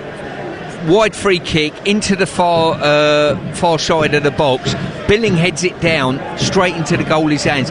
That's where you're hoping the likes of Solanke is going to get a little nick into the net and stuff like that. That's where the likes of Harry Kane will be gravitating, reading the ball. That's the difference between really top strikers that can score 25 goals a season, little tap-ins from that distance. There isn't that many, is there, that do that and read it in that manner nowadays. I mean, there's such a dearth of number 9s. I mean, when you look around the leagues, where are you getting those 20 goal strikers from now? 20 goals in the Premier League is a massive total. Well, I think you look at any striker that's going to get double figures and beyond, chances are they're going to get contacts. The ball's come in the box enough for Bournemouth, there's no doubt about that in this game. But I'm looking to see how many times Solanke's got on the end of things that have just dropped into areas and landed on the ground, and at this moment in time maybe I'm expecting too much from him. Here he is, winning the ball on the edge of the penalty area, getting to the edge of the box and slipping it wide onto Semenyo. Didn't go for the shot. He played it to Semenyo instead. Semenyo trying to find a way. Well, that's a late tackle by Romero. He never got the ball. You think it's a great tackle? Really good tackle, in my opinion. Here is Maddison onto Richarlison at the other end, inside the area. Oh, it comes off the defender. Richarlison dances round him. He still can't score with an open goal. It's cleared by Kirkesh into the air and dragged out to this near side. Well, the Bournemouth bench are absolutely furious about the tackle on Semenyo. Tim Robinson has now stopped the game to go back to it. Let's have a look at it on the replay. How much of the ball does he get? I think he's won the ball personally. He's obviously caught some of the player as well. Crikey, it doesn't look nice, does it? He's wrapped his left leg around the trailing leg of Semenyo and brought him down, and looks to have done him some damage. At the other end, Richarlison has gone through one-on-one. Was there a handball there as Kelly slid in? He rounded the goalkeeper, Richarlison. He still couldn't get it away. Kirkes cleared it off the line. Getting back was Joe Rothwell, and Richarlison again is denied. Well, Postecoglou is on the touchline demanding a handball. Richarlison's just manipulated the ball through Lloyd Kelly's legs, and his trailing arm as he slid on the floor has just caught the ball with his hand. But I'm amazed that ball didn't end up in the back of the net. Well, it was a chance for Richarlison, and one of the things he's got to do, and on that to-do list, I mentioned it earlier, he's got to get Richarlison or Son firing in front of goal. Richarlison plays well as a focal point. He did so against Manchester United, but when you get opportunities like that, it's got to be converted. That's got to be reviewed, hasn't it? But is that Kelly diving in? His arm is behind him, and he lands on the floor. I think you're allowed to use your arm to cushion your fall, so I suppose it hitting that is going to be one of those where it should be allowed. But we saw Lewis Dunk have a penalty given against him for something similar. Well, what I'm going to do, I'm going to play devil's advocate here and say if he didn't put his hand on the ball and slow the momentum of the ball down, Richarlison would have just run onto the natural movement of the ball and slid it in with his left foot. Instead, it slowed it down, and in the end he was on top of the ball and had to sort his feet out, and it probably stopped the goal. So should it have been a penalty? I would say yes. Okay, interesting. Another one for Ali and Andy to look at on Unbelievable Ref between 6 and 10 tomorrow morning. We'll do it on the Men in Black tomorrow on the Sunday session as well, which starts at 1:30, and will bring you all the action from the Premier League and from the Rugby League and the F1 too. Here's Kluivert running at the Tottenham defence, and he overran the ball there as he tried to drag his team up the pitch, and now has given it away and invited the counter-attack. Here comes Bissouma moving towards the edge of the penalty area, gets to the edge of the penalty area unchallenged, plays it left on towards Maddison, flicks it round the corner onto Son. Son is dispossessed by Zabarnyi, and the ball goes out towards the right full-back position. We've played 38 minutes. You're listening to Talksport. It's Bournemouth 0, Tottenham 1 on Talksport with Now Sports. And don't forget, with Now Sports, you can watch all the Sky Sports action like Brighton West Ham live today for $11.99. No contract search. Now Sports. Now, I've got to quantify this next statement I'm going to make here by the fact of I don't have to chase him up and down a football pitch. I think Son's lost some of his zip. What do you think? Have a look. Give it 5 minutes. Can I just keep an eye on it? Yeah, I certainly wouldn't want to chase him. I know that much. My hamstring's just gone thinking about it. Here's the free kick wide on the left for Maddison. It's like a corner really, because it's only 5 yards in from the quadrant. There is a one-man wall in Kluivert into the box. Bournemouth weren't very good from set pieces defending last season. They certainly weren't very good at Anfield either. Here's Maddison's delivery. It's over the top of the goalkeeper. It's headed down by Richarlison, and it's into the side netting, and it's another big chance for Richarlison and Tottenham, and it's another bit of poor set piece defending from Bournemouth. Well, he was probably about 2 metres beyond the far post. Brilliant free kick in there, I've got to say, with whip, with dip, and he's just got above it, headed it down, tight angle. It would have been a good finish from there, but he'd have expected to at least hit the target or get it blocked by a defender. Bournemouth were the worst team defending set pieces in the Premier League last season. Kluivert down the left channel as they look to attack. The tackle comes in from Pedro Porro, and then Bissouma rides the challenge of Christie and then plays the ball upfield, but Semenyo continues, wins it back. Now they've turned it over, and it's 4-on-4, and the ball's with Christie at his feet. He drives it left-footed. It's parried away by Vicario, saves the ball to his left, and Solanke can't pick up the rebound inside the penalty area, but that came from a high turnover. Christie ratting around, winning the ball back, and then shooting from distance, saved by Vicario. Yeah, there was a press on there by Rothwell, I think it was, and he should have done better against Bissouma, I think, when he pressed him. But the trouble is that they're struggling to take the ball off the Tottenham players when they're in really good pressing positions. They're doing all the hard work, they're just falling down a little bit with maybe technical ability. Expending the requisite amount of energy without getting the desired result. Exactly, they're getting nothing to show from their hard work, but maybe I need to give a bit of credit to the Tottenham players for keeping possession in really tight areas. Here is Zabarnyi winning it off Richarlison and coming down the right hand side. Richarlison just leans down and checks that his calf is still intact after having to twist and turn away from Zabarnyi. Bournemouth 0, Tottenham 1. Both teams have had chances. Tottenham have had chances to extend their lead. Bournemouth have had 1 or 2 chances to get on the score sheet themselves. Opportunities more than chances maybe. Here's Semenyo down the right side. Across comes Van de Ven, slides in, puts the ball out of play, and it goes away for a throw. I'm just looking at the makeup of Bournemouth's midfield three, and Billing had drifted out to the left, Rothwell and Christie had vacated the central area, and all of a sudden any turnover, there's nothing in the middle of the pitch. Kluivert down the left-hand side. On the run is Kirkesh. His cross is defended by Porro. Goes out for another corner to Bournemouth. Their 4th of the game so far. Bournemouth 0, Tottenham 1. We're into the final 5 or so minutes, final 3 minutes of the first half, plus added time here at the Vitality Stadium. The first Premier League game of Saturday. Manchester United, Nottingham Forest to come. And we've got the phone in from 5:30 as we keep you up to date with Brighton against West Ham. 3 games tomorrow from the Premier League on the Sunday session from 1:30. We'll keep you updated with everything. You won't miss a beat of the action. But we're concentrating on Bournemouth and their attempt to come back against Tottenham. They have a corner far side. Rothwell to take it. Right-footed in-swinger flicked into the air by the first man. And it's retrieved at the far post by Lloyd Kelly. Christie looks to recycle it. He plays it square. Kirkesh down towards the left and Rothwell back to Zabarnyi. There's 5 queuing up on the edge of the area waiting for a delivery into the box. One of those is Kelly. He flicks it on. Billing trying to get there ahead of the goalkeeper, but it's too close to him. Vicario comes running out to the edge of the 6-yard box, snatches it and clears away for Bournemouth.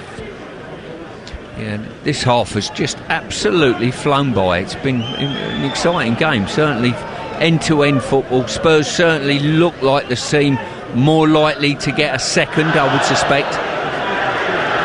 Ball by Porro down the right is blocked by Kluivert. There was a handball there by Kluivert. Free kick given by Tim Robinson, the referee, relatively new referee to the Premier League.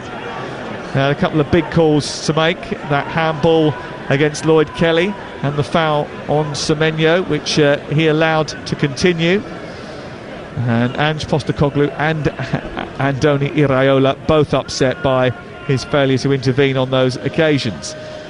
It probably means he's probably got it right. If everyone's unhappy. I thought he got it right. That tackle on the edge of the box, definitely. That would be my opinion. Here not is sure about the handball though. Son down the right hand side finding Sarr. Sarr moving towards the edge of the area, out wide to Kulusevski. Kulusevski going on the outside of the defender. Kluivert does quite well to hold him up, and the Swede then turns and brings Pedro Porro back into play on the right side of the Bournemouth box. It remains 1-0 to Tottenham, the visitors, with 30 seconds to go before half time. Live on Talksport with Sam Matterface and the fashion guru Stuart Pearce.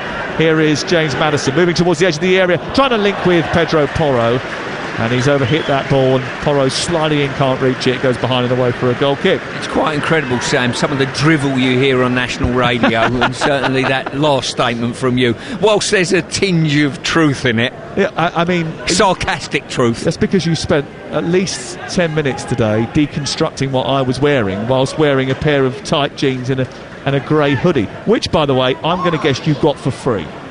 That's correct. Yeah. The very kind people at Nike helped me out, but I did deliver a wonderful sort of leadership speech. Oh, did you? Yeah. Okay.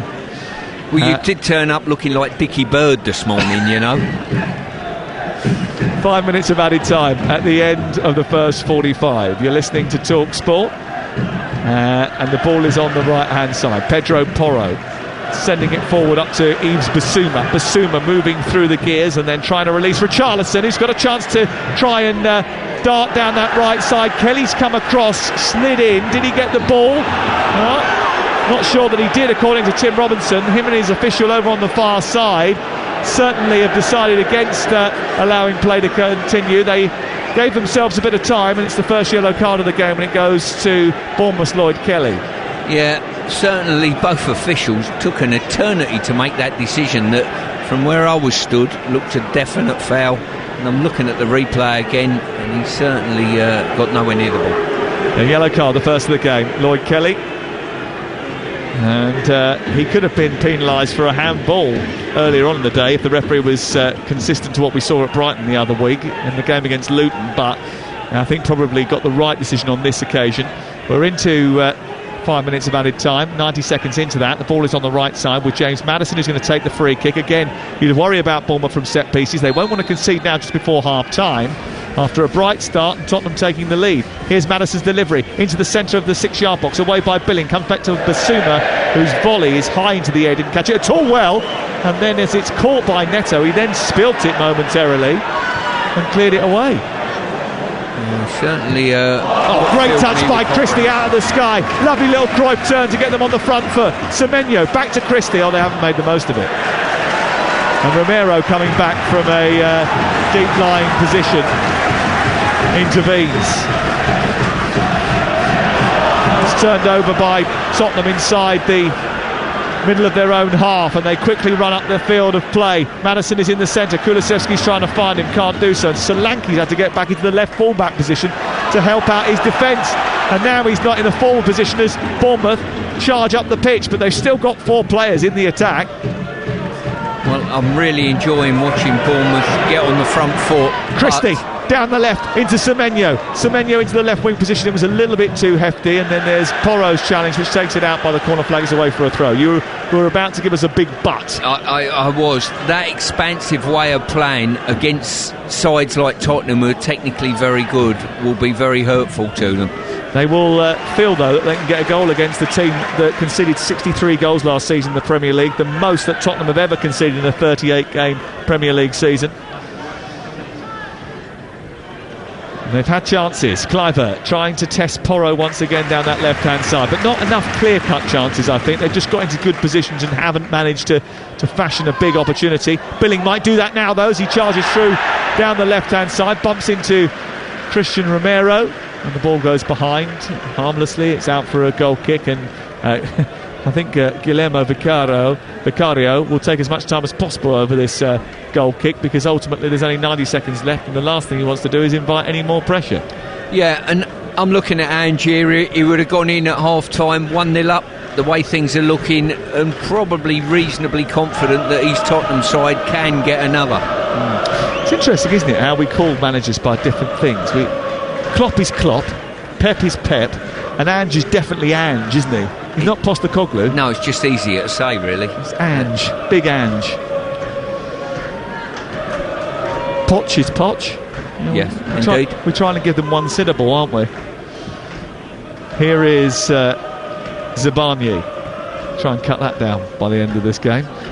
Into Aarons. Aarons trying to take the ball beyond Son, but he kicks it out of play on this near side. It's away for a throw in the left wing position. Bournemouth 0, Tottenham 1. Bournemouth with a real high press, which has sometimes been exposed by Tottenham on the counter. They've had several chances to extend their lead, Tottenham, after being put in front by James Maddison's little tiny feather touch as the ball was played in from the right hand side. But they have cultivated a couple of opportunities, Bournemouth, as well, whilst putting pressure on that Tottenham defence. But as Stuart has articulated, Ange Postecoglou will be thinking he can get another goal. Solanke's intercepted on the halfway line after Tottenham had a free kick, and now they've broken with 5 in the attack, and Kluivert's got into the penalty area. He's got Kirkus to his left, the ball hits the defender, comes back to Philip Billing, who strikes it towards the far corner. It's narrowly wide from the edge of the 18-yard box. He wrapped his left foot around the ball, and he just was narrowly wide of the right hand upright. That would have been the perfect way to finish the first half. The best opportunity they've carved out in the game. Philip Billing from the right edge of the area, left-footed, and it was almost 1-1, Stuart. Well, there's no almost about it. He should have scored there. That was a bad miss. Looking at the replays, missed the far post by, let's say, too much for a player of his ability and from this league's ability. He should be scoring. Well, Tottenham, the last time Spurs came here, they had to come back from 2-0 down. This time they've taken a 1-goal lead into the break, but they haven't had it all their own way, despite the fact that they've probably been deserving of their advantage at the break. They could be heading to back-to-back Premier League wins at half-time. It's Bournemouth 0, Spurs 1. Sam Massiface, thank you very much indeed. The pitch has cleared pretty quickly, and wow, Stuart Pearce, Philip Billing, so agonisingly close to restoring parity in this game. Yeah, he certainly was. In a game that I think Tottenham have shown the ascendancy in the game, they got the nose in front, and they would have been expecting to go in leading the game. That was a gilt-edged chance for any player. It just rolled to him on that left foot. He's opened up his body, but just got too much on it and put it too wide. Been enjoying this first half, Stuart? I loved it. It's been a brilliant game. To watch, hasn't High it? tempo from both teams. Both teams look as though, well, more so Tottenham look as though they can score and will score in the second half. But Bournemouth are having their opportunities as well. Having their opportunities within the game and a little bit more quality in and around the box, they're going to create chances like the one we've just seen. Yeah, they certainly are, aren't they? Either way, it's been a great watch, hasn't it, this first half, as you say. Plenty more to come in the second half. You feel that both sides are going to be edging towards more goals. Richarlison, oh my goodness, I've got to ask you about him. 2 gilt-edged chances for him. How on earth has he not scored? Particularly, at least the one. Yeah, well, let's just take the second one, for instance. I think he's gone through and a slight touch of the hand has slowed the ball down, which has just tied it up between his legs. Otherwise, I think he would have scored. But saying that, you would say if you sort your feet out quickly enough, you slot it in the net. You know, we're all up off our seats, and unbelievably it stayed out. But he certainly had a couple of good chances, and I think with Maddison in the team this season, he's continually going to have those chances. But he's got to take them. He's got to take them, exactly. Ange Postecoglou has been talking about that, actually, and he says, look, it's only been 2 games now, this is the 3rd one. He said, look, if by the end of the season he hasn't scored, then, I'll take a look at it. But let's give Richarlison a chance. Had a couple of opportunities today and also for Bournemouth as well. Really strong front-footed football as well. The second half should be pretty tasty indeed. That is up next. The second half is about to kick off, so I'm going to hand you over to our commentary team once again. Stuart Pearce, nicely wrapped up and ready for the cool breeze, as is Sam Matterface. Here you go, Sam. Why wouldn't he be welcome in these parts? Just because he was a Southampton player, Southampton's about 4 hours away. Yeah, but there's just a bit of needle, isn't there, between them? A little bit. There is a little bit. It's not all. They're not mates. There's only one South Coast derby. Oh, here we go. Go on. They might be in the same division again next year. You never know. Waiting a while. Right, we're all ready for the second half. Bournemouth against Tottenham. Oh, look, the referee's decided to join us. That was nice of him. Tim Robinson, the last one out of the dressing room ahead of the second half. And it doesn't look like there's any changes at half-time. Just looking at the players that are on the pitch. So as we get underway, Bournemouth will start with Neto in goal, the right back Aaron, Zabarnyi, Lloyd Kelly has been booked, and Kerkez. In midfield, Christie and Rothwell hunting and protecting, and then Billing joining the attack from midfield. Kluivert wide on the left, Semenyo wide on the right, and Solanke leading the press from the front. And for Tottenham Hotspur, it's Guillermo Vicario in goal. Pedro Porro is the right back. Romero, Van de Ven and Udogie are the back four. Then Papsar and Basuma. Basuma has been very good in the first half. In central midfield with Maddison just a little bit further on. Richarlison leading the line, flanked by Kulusevski. And on the left-hand side, Son Heung-min. It's Talksport. We are being told that Lewis Cook is coming on, has come on, is about to come on. He's in the middle of the pitch now, this moment in time, wearing number 4 for Bournemouth. And I think actually he's taking the place of Joe Rothwell in the heart of midfield. Well, we didn't get too much indication about that, Stuart. I think that was because the referee was so late out from the half-time break. But we do have a change, and it is Lewis Cook on and Rothwell off. What do you think that will make difference-wise? Well, I wonder if he's done it to put him into an area around where Maddison gravitates to and stop Maddison getting on the ball. What I think they've done with the three midfield players I mentioned earlier, they've stripped the midfield on occasion with their enthusiasm to go and press, and it's broke the midfield up. And I think if you do that against Tottenham, that's exactly the position where Maddison will get on the ball. Slightly poor communication there from the fourth official and the referee, but we have it now for you. And Bournemouth have the ball inside their own half of the field, and it's with Zabarnyi back towards the goalkeeper Neto, who clears right-footed through the centre of the pitch. And a flick on by Semenyo doesn't quite work, but that was because of pressure from Basuma. Basuma on the ball again, plays it in field, and then it's an interception by Zabarnyi, who strides up towards the centre circle, and now they power forward at Bournemouth with the left Kerkez breaking into space. The ball to him by Kluivert was too weak, didn't feed him with enough power, needed to put that ball in front of him to run onto, didn't, and as a result invited the interception from Pedro Porro. Now, when you've done an overlap like that as a fullback, especially a left fullback, and your player in front of you gives you a ball that gets cut out, my goodness, it did not frustrate. I'm talking about myself here, really. Yes, I can imagine.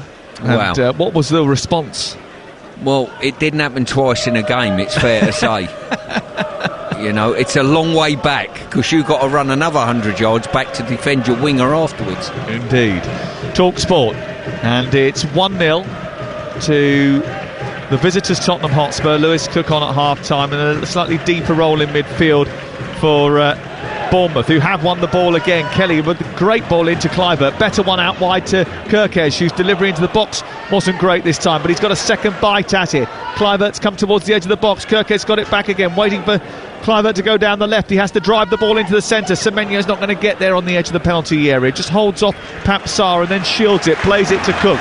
This is better from Bournemouth, just putting the squeeze on Tottenham on the edge of the penalty area. Back it goes towards the right side. Zabarnyi nudges it wide towards the right. It's collected by Christie. Into the box it goes, but it's over the head of Billing. Bounces once through the 6-yard box and goes behind and away for a goal kick away to our left. Yeah, Bournemouth are creating stuff up to the final third and getting good entries. They've had the ball up in Tottenham's back line enough, but I'm not seeing enough cutting edge from them, Sam. I've got to say, enough clever manipulation of the ball to open the goal up for a strike. Kelly's done brilliantly, running it high up, away from Pap Sarr. Goes wide, Billing this time, he's in the left wing position. He tries to take on Sarr. That was a clumsy challenge from Sarr, who was all limbs there, and his legs tangled with Billing. Dragged him to the floor in the left wing position. It was like two spiders coming together, that, wasn't it? And a free kick is on the left-hand side, just short of the penalty area. Yeah, cheap area to give a free kick away, and Bournemouth have got a good opportunity to whip in either outswing or inswing. Christie and Cook standing over the ball. Standing in their way is Kulusevski. This is around about a 40-degree angle to the goal, really, for Bournemouth. Wide on the left-hand side. There are 6 to aim at in the penalty area for Bournemouth. Only one man back, that's Aarons. It's Cook's delivery. It's a low, flat delivery, which travels a very long way.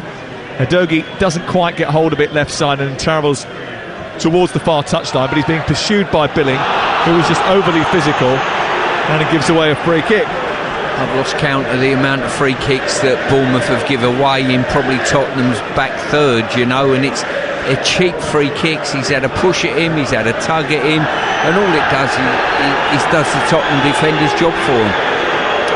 Well, Tim Robinson's the referee, and he's decided not to employ the diktat of booking players who take too long over set pieces, throw-ins, and genuinely waste time.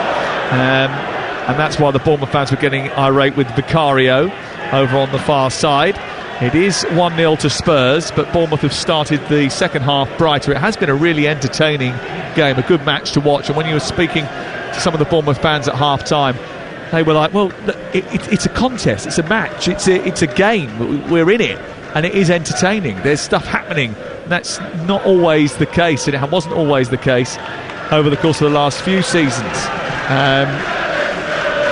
Tottenham should have lost here last campaign, shouldn't they? They were 2-0 down, 1-3-2. They've only lost here to Bournemouth once in 6 Premier League meetings, though, and that was in no small part down to the fact that they finished the game in 2019 with 9 players. But they are in front here, and they've got to hold on to it. Kelly drives it forward. Again, idea was right, execution not perfect. Philip Billing can't get hold of it from Pap Sarr, and in the centre circle, Basuma leaves it for Udogie. He runs into trouble. Semenyo robs it and runs past the Italian, and now Basuma's backpedaling, and he skipped past Basuma, played it out to the left, but it was too heavy. I think there was a foul there by Basuma, and the referee is now going to pull it back. The reason it was too heavy was because he had to hurdle the attempted tackle of Basuma. The referee spotted that, and when it didn't go in Bournemouth's way, he decided to give them a free kick, and it was right to do so. Yeah, Semenyo's done well there, back, recovering, turned the ball over, and his pass, I think once he skipped past the challenge, his pass was probably a little too heavy, and the referee helped him out a touch. Free kick then, or yellow card for Basuma for arguing.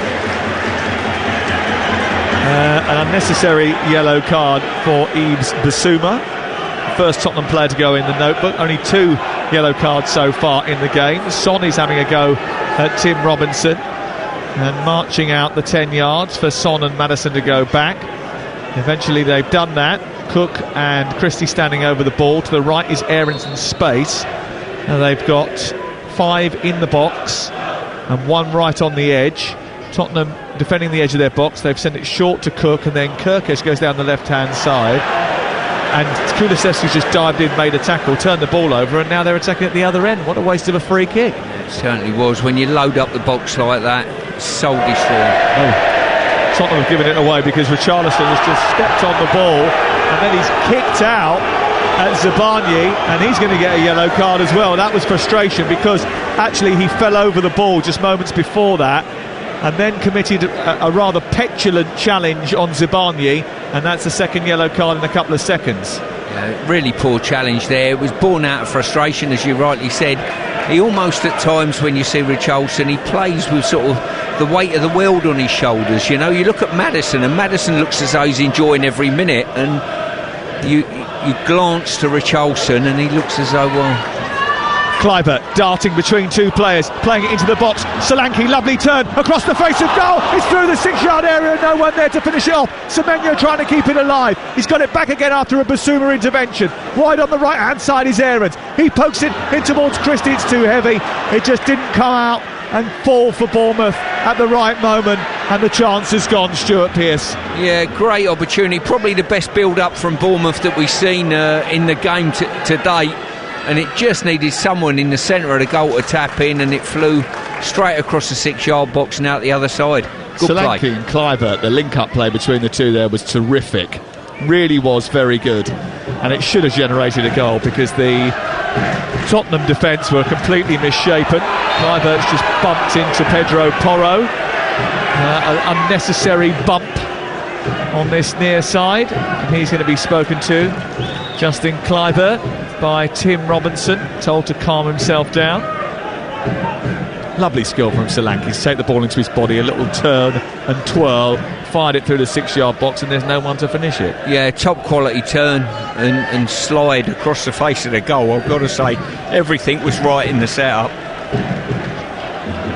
Well, it's 1-0 to Tottenham, but Bournemouth have had a much better start to the second half than the away team. But there's a lot of space here in the midfield for Pedro Porro to run into with the ball. And he's got it back from Sarr. Now Maddison into the area. Richarlison trying to turn. Zabarnyi manages to nudge it clear. And now Bournemouth turn it over, and Semenyo tries to get beyond Basuma. Succeeds. Up to Solanke. Chests it down. Lots of space wide right. Christie in that position. He gets into the Tottenham half. Chops back in on the centre circle. Needs support. Billing provides it. They just slowed their build up there, Bournemouth, to ensure they got players forward in numbers. Kirkesh tries to take on Kulusevski, comes in field, lays it off to Philip Billing. Oh, that's a poor ball which is nabbed by Pat Sarr, and now it's 4-on-4 and Tottenham are coming forward, and they might have a fifth player joining too. And Richarlison is leading it, and God knows what he was trying to do there. He tried to play the ball through Philip Billing rather than just laying it off to Maddison. Well, I'm absolutely astounded there by what he was trying to achieve. The pass to this right-hand side was blocked, and it was an easy pass to the left-hand side, or even a slide ball through the middle to Son, and he's tried the impossible. I've been a little bit disappointed with Richarlison today, I've got to say, Sam. Kirkesh winning it on halfway. Christie, Richarlison, who's got 3 goals in 35 appearances last season for Tottenham. Here is Semenyo, edge of the area, left-footed shot, and he sends it into the side netting. Well, he was teed up by Kluivert, who initially I thought had just given up the ghost and was running parallel to the edge of the penalty area. Left the ball, it ran through to Semenyo, and he just hit it left-footed first time, and it arced towards the top corner, and it was what? Half a foot away from being an absolute worldie. Yeah, it was a really good strike, albeit probably about half a foot outside that post, and never got enough curl to bring it back in again. Now, they've had chances in the game to get on the score sheet, have Bournemouth, who trail by 1-0 to that early strike from James Maddison. But Tottenham Hotspur on the back foot here, and Semenyo is making sure that's the case. He gets to the edge of the penalty area, comes back on his left foot, feeds Billing left side, drives it towards the near post, blocked by Porro, out for a corner. Again, they just lack a little bit of ruthlessness in front of goal.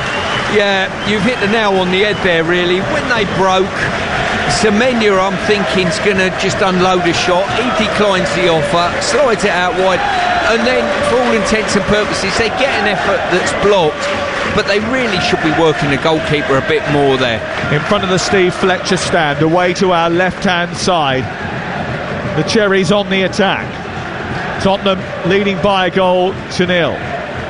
And it will be taken by Cook at the near post, flicked on by Billing. It wasn't a great corner. He scooted all the way through and goes out for a Cherries throw opposite us. Bournemouth 0, Tottenham 1, live on Talksport. There's going to be a substitution, and Tottenham are going to take it now, and it's going to be Papsar coming off, Perisic coming on, and Højbjerg coming on as well. Be interesting to see who he replaces. Perisic and Højbjerg, who is very much a staple diet of this team. Richarlison coming off for Højbjerg. That's no surprise to me. As I said to you a few moments earlier, I've been underwhelmed by him. I'm not sure his hold-up play's been that good. I've been very disappointed with him today. So what does it mean in terms of the configuration of the team, though? Because it does just sort of change the makeup of it. Does it mean that Son goes down the middle? Yeah. That's how I'm looking at it. Yes, I think that will be the case. Højbjerg goes in alongside Bissouma. Son goes down the middle, and Perisic comes out wide towards the left-hand side. That looks like is what's going to happen. Jayden Anthony and Hamed Traore are on. Ryan Christie comes off. Waiting for the other change to be indicated to us, but Hamed Traore, 23 years of age, goes into the heart of midfield, and the other player to come off is going to be Kluivert, who's tossing over towards this near side now. High five with Jayden Anthony. Again, the fourth official got the numbers wrong on the board. He had the previous number up for Ryan Christie. It's a new officiating team. Jayden Anthony is on and actually created a couple of good opportunities in the game last week at Anfield. That's a little bit of injection of pace as well down that left-hand side. He signed from Bristol City in January for £9 million. Here is on the hour mark in the left fullback position, James Maddison being chased by Semenyo. Semenyo maybe just a little bit on him. The linesman raises the flag, the assistant on the far side raises the flag. The referee is giving the free kick in Tottenham's favour. The Bournemouth fans aren't happy about it, Stuart. They thought that was a little bit soft. Yeah, the first contact I think probably was a foul. The second contact probably not, but Bournemouth have given probably more fouls away in Tottenham's final third whilst pressing than they probably set a record in the Premier League. I'm going to stick my neck out there and let Tottenham off the hook on occasion.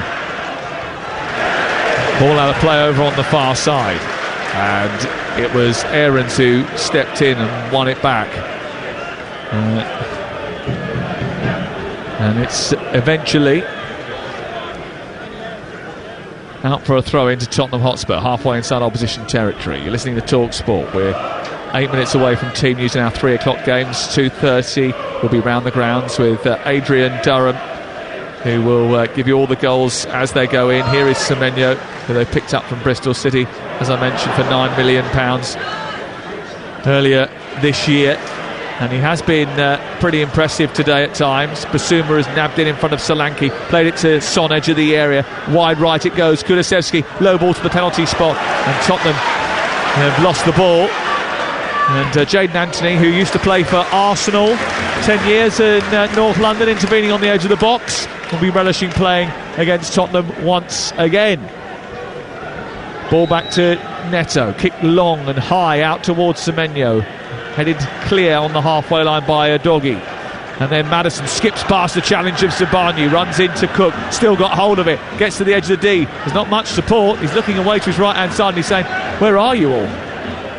Tell you what, there was a pass on to Son there, but he just couldn't get his head up quickly enough under too much pressure. Well, Tottenham, who are just having a little bit of a foray into the Bournemouth half, probably for the first time in this second half, Stuart. We played 62 minutes of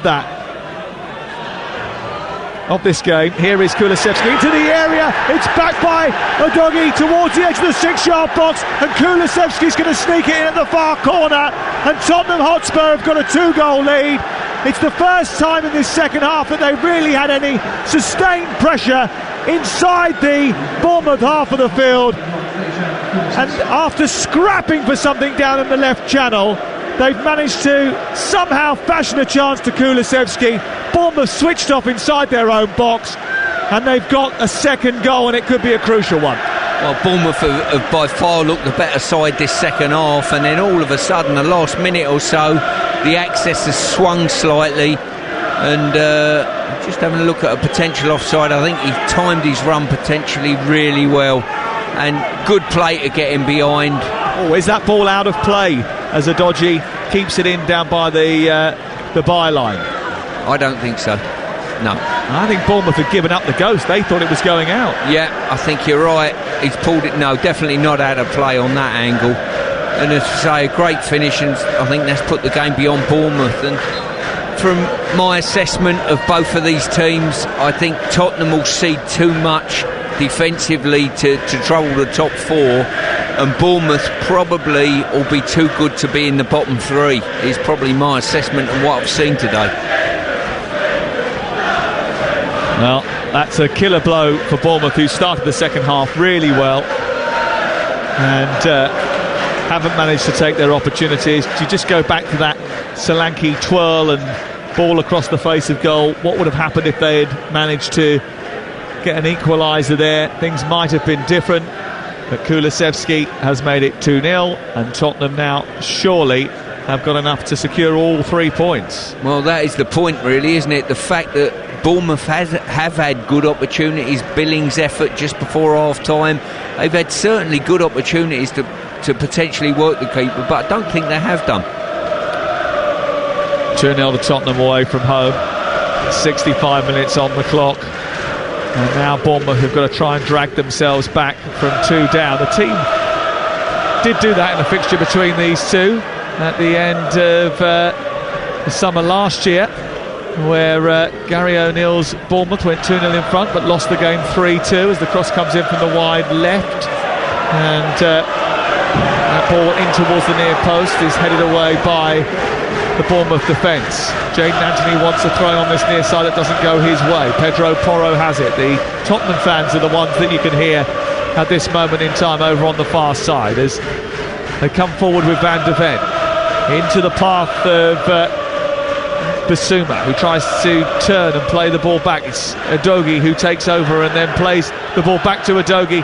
Perisic on the edge of the penalty area. He's fighting for him, but he's all over the place, and he falls on top of Zabani and gives away a free kick. There's certainly been a ludicrous amount of free kicks here. I think players are cute these days, you know, they plant the feet and go to ground, and I think that certainly was the case just then.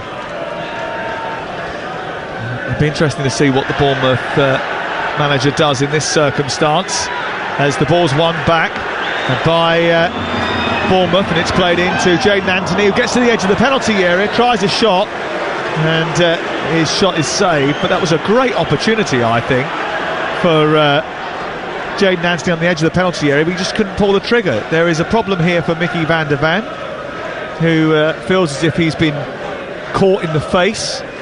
The game has been stopped, and Tim Robinson is just having a word with Son. Was he caught in the face by Solanke? There's a rogue left arm. As well. Yeah. That was quite an outstretched left arm from Dom Solanke, wasn't it? Yeah, on another day that could certainly evoke a yellow, if not a touch more. VAR, as we understand it, are not looking for it. The referee is giving an uncontested drop ball. As a result of that, it's going to be back with Guillermo Vicario away to our left-hand side, but he looks a little bit shaken by that, does Mickey van der Ven. He might have been the quickest centre-back in the Bundesliga last season, but he couldn't get out of the way of that. He doesn't look a 22-mile-an-hour player, does he? I've not seen that so far in this game. Here is Aarons down the right. It's played against the arm of Perisic. Referee says play on, and Tottenham have possession inside their own half. 68 gone. 2-0 to Tottenham. Kulusevski and Maddison with the goals. Up to Maddison once again, who tries to turn it round the corner for Perisic. Perisic takes an advantage of a slip by Aarons and moves into the left wing position. It comes back to Son and then on to Højbjerg. It's Maddison to get hold of it, and it's smacked away by Aarons and high up into the afternoon sky, where it's taken by Solanke. And now Tottenham have got a cushion. They can play maybe a little bit more football in the Bournemouth half, something they weren't doing up until the goal. The second goal of the game.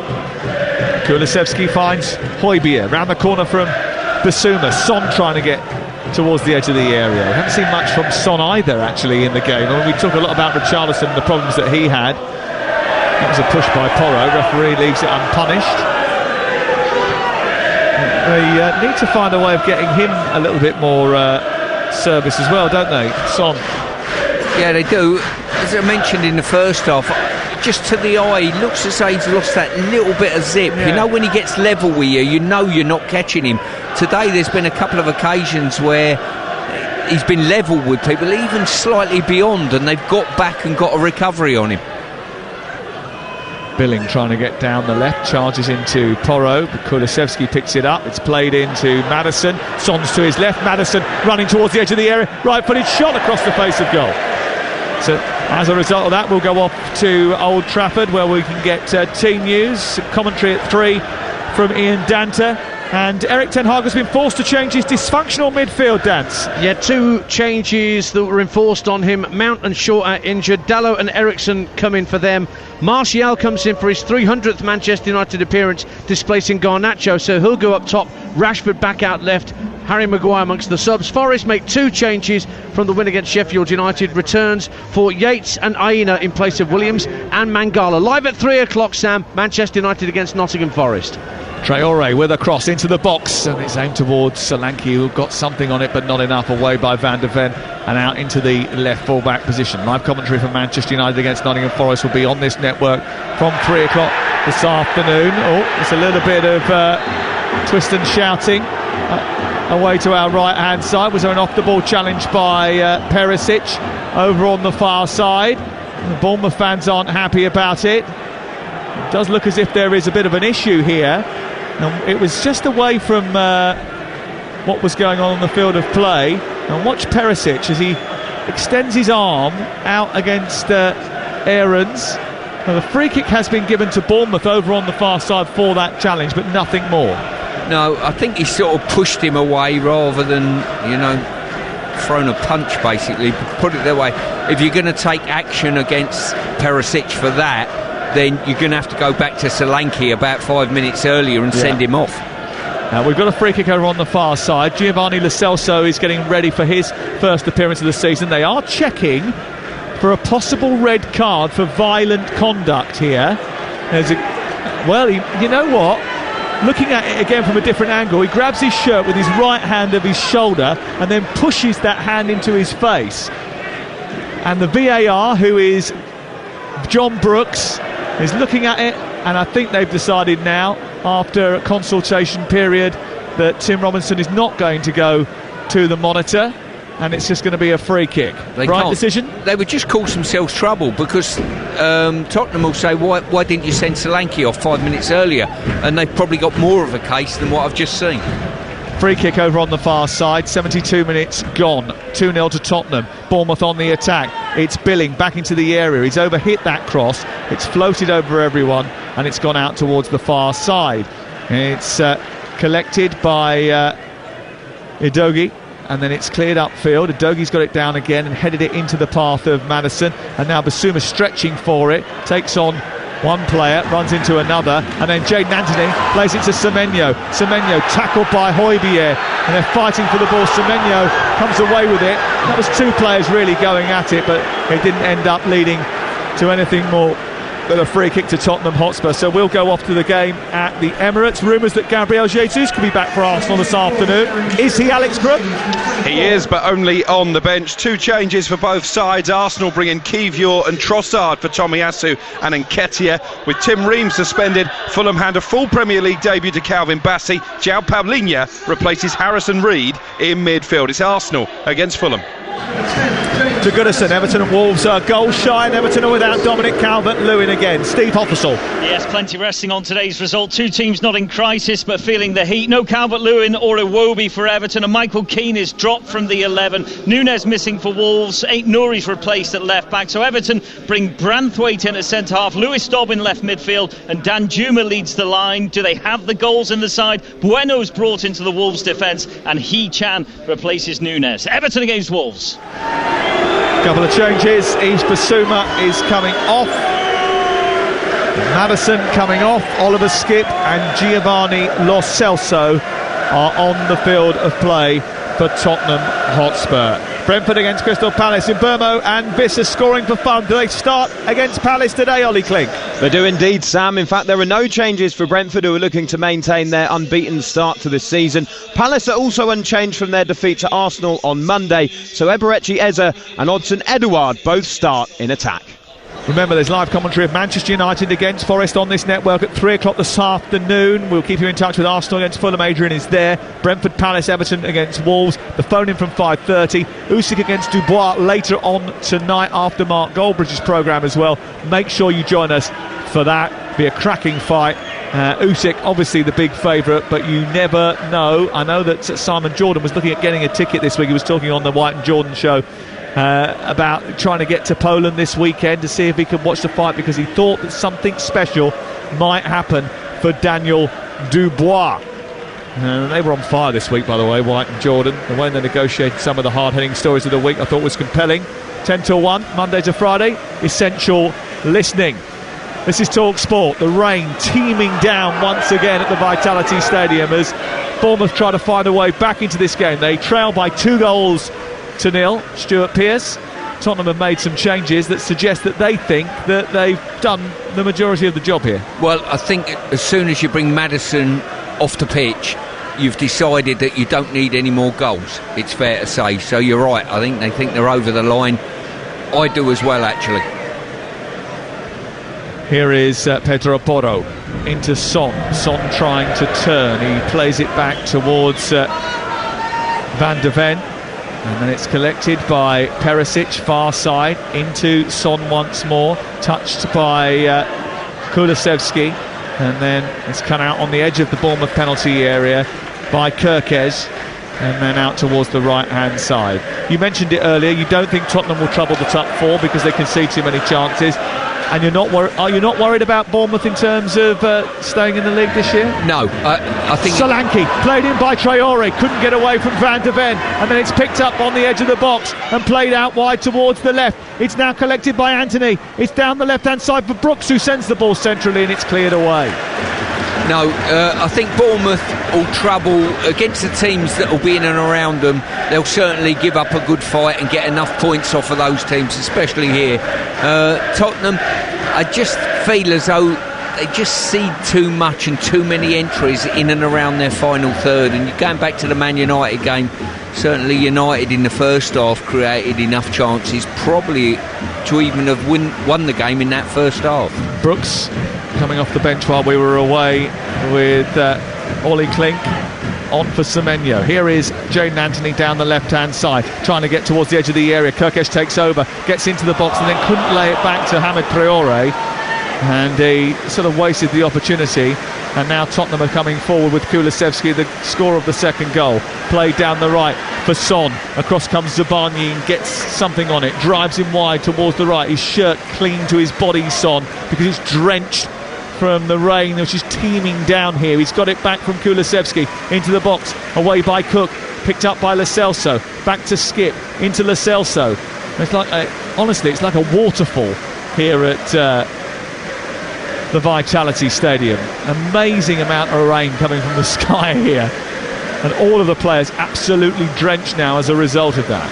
Ball played on the left-hand side for Perisic. 2-0 to Tottenham Hotspur. And Bournemouth trying to get some sort of foothold in the game. They had such a good start to the second half, Stuart, but they couldn't make it tell.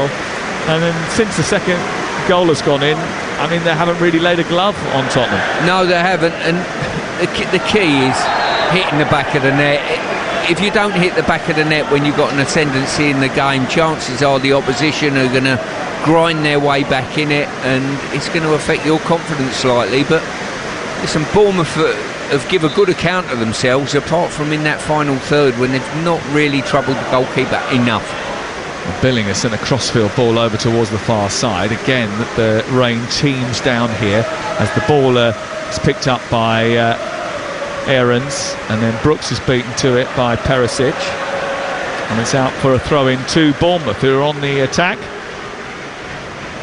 A little bit of lightning flashes around the Vitality Stadium. Full-on storm, the thunder rumbles, and it's picked up by Cook, who moves the ball to the right-hand side.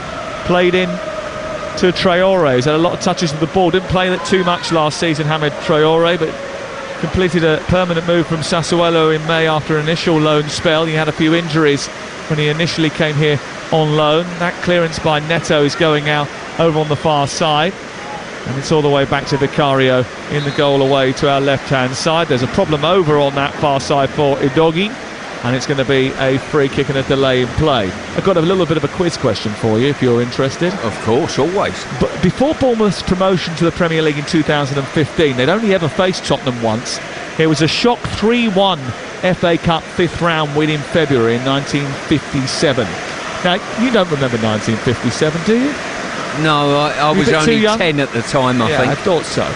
It was the year the Beatles first met, actually, in the backyard of the Garden Fete in Liverpool. It was the first year of a royal broadcast on TV, and Elvis's second biggest selling song of all time. What was it? I am going for, and I don't say this by just looking at you, but I'm going for Hound Dog. No, It's Now or Never was the number one selling song of all time. Yeah. But what was the second biggest selling song of Elvis's career? As we wait for Udogie to get some more treatment over on the far side, there's still a delay in play here, and the physios are attending to him. Jailhouse Rock? Correct. Get in there. Could you see on my face how annoyed I was? I went from Hound Dog to Jailhouse Rock, and both the answer just sprung out by looking at you. I thought maybe Teddy Bear. Yeah, no, didn't come into my mind. I Can't Help Falling in Love with You. Yeah, oh yeah. No, it was, Jailhouse Rock. And arguably, he didn't have the backing band with that one, so that could be perceived as the biggest selling song of his own solo career. There you go. You've dipped back in the archives for that musical. I have. 1957 apparently was the happiest year on record the last century. Was that right? Apparently so. My mum was born in 1957. Nice. We're still waiting. The ball is out of play over on the far side. You are listening to Talksport. Tottenham Hotspur lead by 2-0 on Talksport with Super 6. Simply download the app Super 6 and get your entries in before 3 p.m. today, and you could become a millionaire without spending a penny. 18 plus, terms and conditions apply. So here's the change, and after getting rather frustrated about the attention that he got over on the far side, Destiny Udogie has, who settled in quite well, I think, into the Tottenham lineup, has been replaced by Ben Davies, who scored the equaliser here last season before Spurs went on to win from 2-0 down, and he takes his place in the left full-back position. Another change for Spurs, and now we can get finally underway again with 82 minutes on the clock. Yeah, I certainly think Tottenham in that left-back position have got enough cover when you consider Ben Davies coming on. He's more than enough a comfortable replacement. Skippers misjudged that, and it's been won by Traore, and then Billing on about 10 yards short of the 18-yard box. There's another flash of lightning and another rumble of thunder as Tottenham try to progress down the left-hand side. Grey skies once again engulfing the Vitality Stadium, and it was such a bright start to the second half for Bournemouth. The weather has almost mirrored their performance throughout the course of the afternoon. Here is Kulusevski, and Skip again, it's completely missed that. It's gone through his legs, and now Bournemouth try to bring it clear. Poor pass. Romero intervenes before it can reach Traore. Son back to Skip once again. Højbjerg into Skip, looks up, no one really in front of him to play the ball to. They're keeping possession here, Tottenham Hotspur, no need to force the issue. Son with Lo Celso out to his left, played back out wide to Skip once more, and Tottenham Hotspur retain possession. Højbjerg back to Romero. Udogie actually has only just got round this side of the pitch after being taken off on the far side. Skip again, down the right, space for Son to run into. Lloyd Kelly comes out from centre-back to squeeze him towards the corner flag. Son on the attack, infield to Kulusevski. Kulusevski travels into the box. On the edge of the area is Pedro Porro. Right-footed shot, blocked by Cook, picked up by Brooks, and then sent wide to Jayden Anthony over on the far side as Bournemouth look to get out. But Tottenham now are pressing forward and trying to disrupt Zabarnyi as he looks to bring the ball out of defence, but he's travelled past 2 or 3 players before playing it into Jayden Anthony and kept possession well.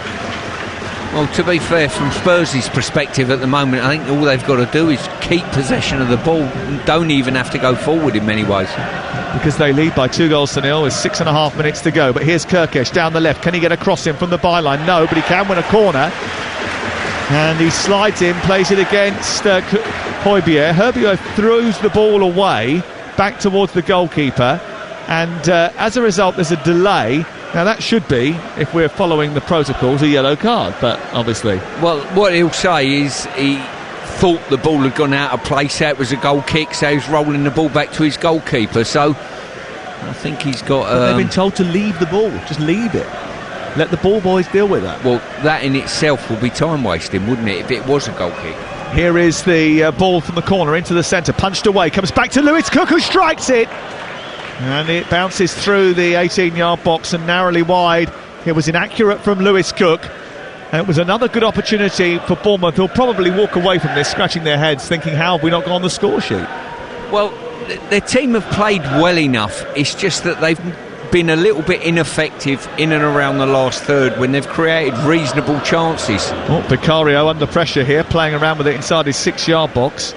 And Solanke nipping in. It was a heavy touch initially.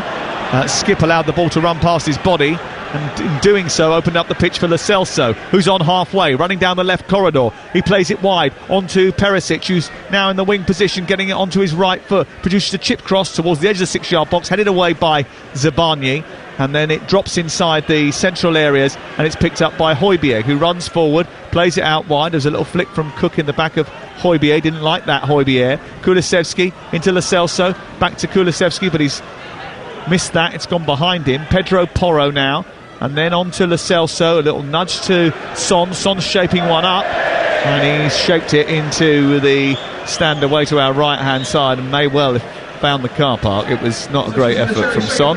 No, it wasn't. As I say, it come to him at the edge of the box, just opened his body up and just got so much on it. Well, they're going to commit them forward now, because Philip Billing is coming off and Kiefer Moore is coming on for Bournemouth. They had a great chance off the bench against Liverpool but didn't keep it down. Scored twice against Spurs in last season's game in this fixture. But he hasn't scored for Bournemouth since coming back from the World Cup, which is a long time. He used to be a lifeguard.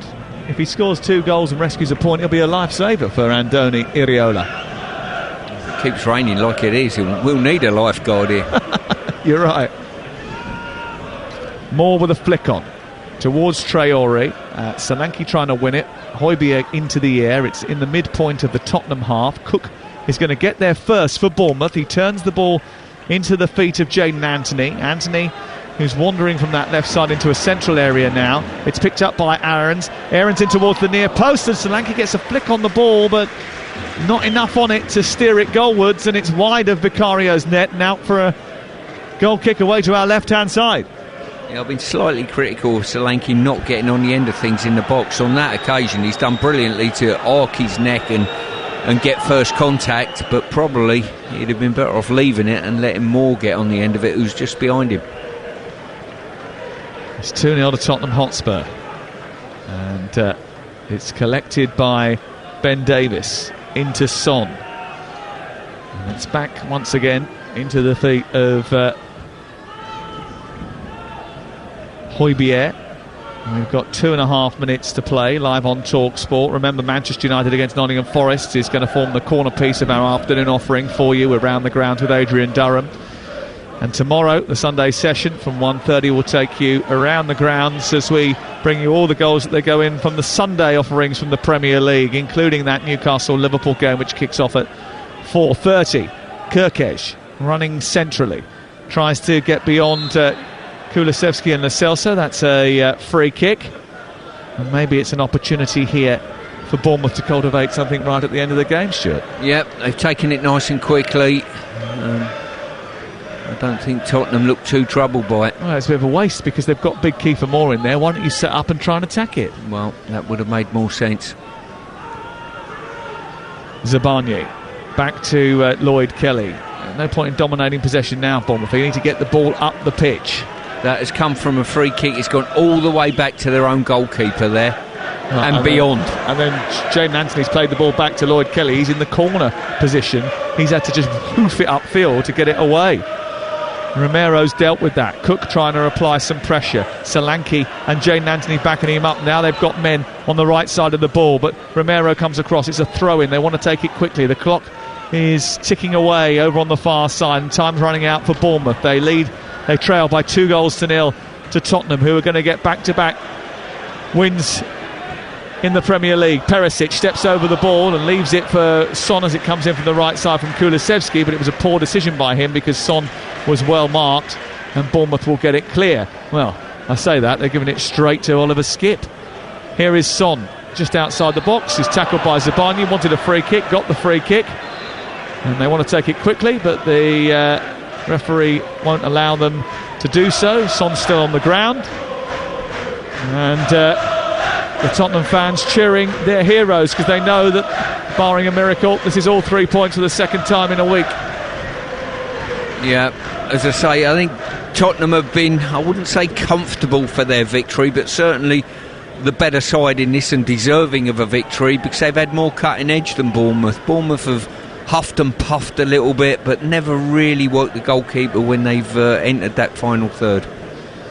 So the free kick about to be taken in front of the goal, away to our right. It's a couple of steps, more than that, back from the D, so it's around about 10 yards outside the box this, so it's going to take some effort. There's going to be 8 minutes of added time, so still quite a way to go in this game.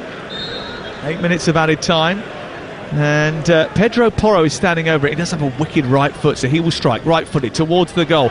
It's blocked by the wall, comes back to him, he rifles it back from whence it came, and it goes out of play and away for a goal kick. It was a couple of yards wide of the upright from Pedro Porro. Not enough elevation on the initial free kick. Not enough elevation on that goal kick from Neto either. Didn't even reach the halfway line. Ball won by Solanke though, and he's got support from Traore, edge of the area. He tries to get to a crossing position. Kirkes plays it back to him. Traore tries to do too much, and he runs into Skipp, and then there's a foul by Anthony, and a free kick is given in the right full-back position for Tottenham Hotspur. And Bournemouth just being a little bit too hectic, I think, when they get into those advanced positions. Yeah, it's a little bit about know-how, it's a little bit about freeing players up with the right pass, the right weight of pass, and that's just been lacking slightly from their performance. It's been full of energy, I've got to say. Lo Celso forward towards the edge of the box, and Perisic trying to get there ahead of Neto, and Kelly can't do so, and Bournemouth get it out to Lewis Cook, bowled up towards the middle of the pitch. Remember, Tottenham's away form last season wasn't particularly good. They were pretty poor on their travels, especially at the end of last season, and they're starting their season away from home in decent fettle, winning at Bournemouth.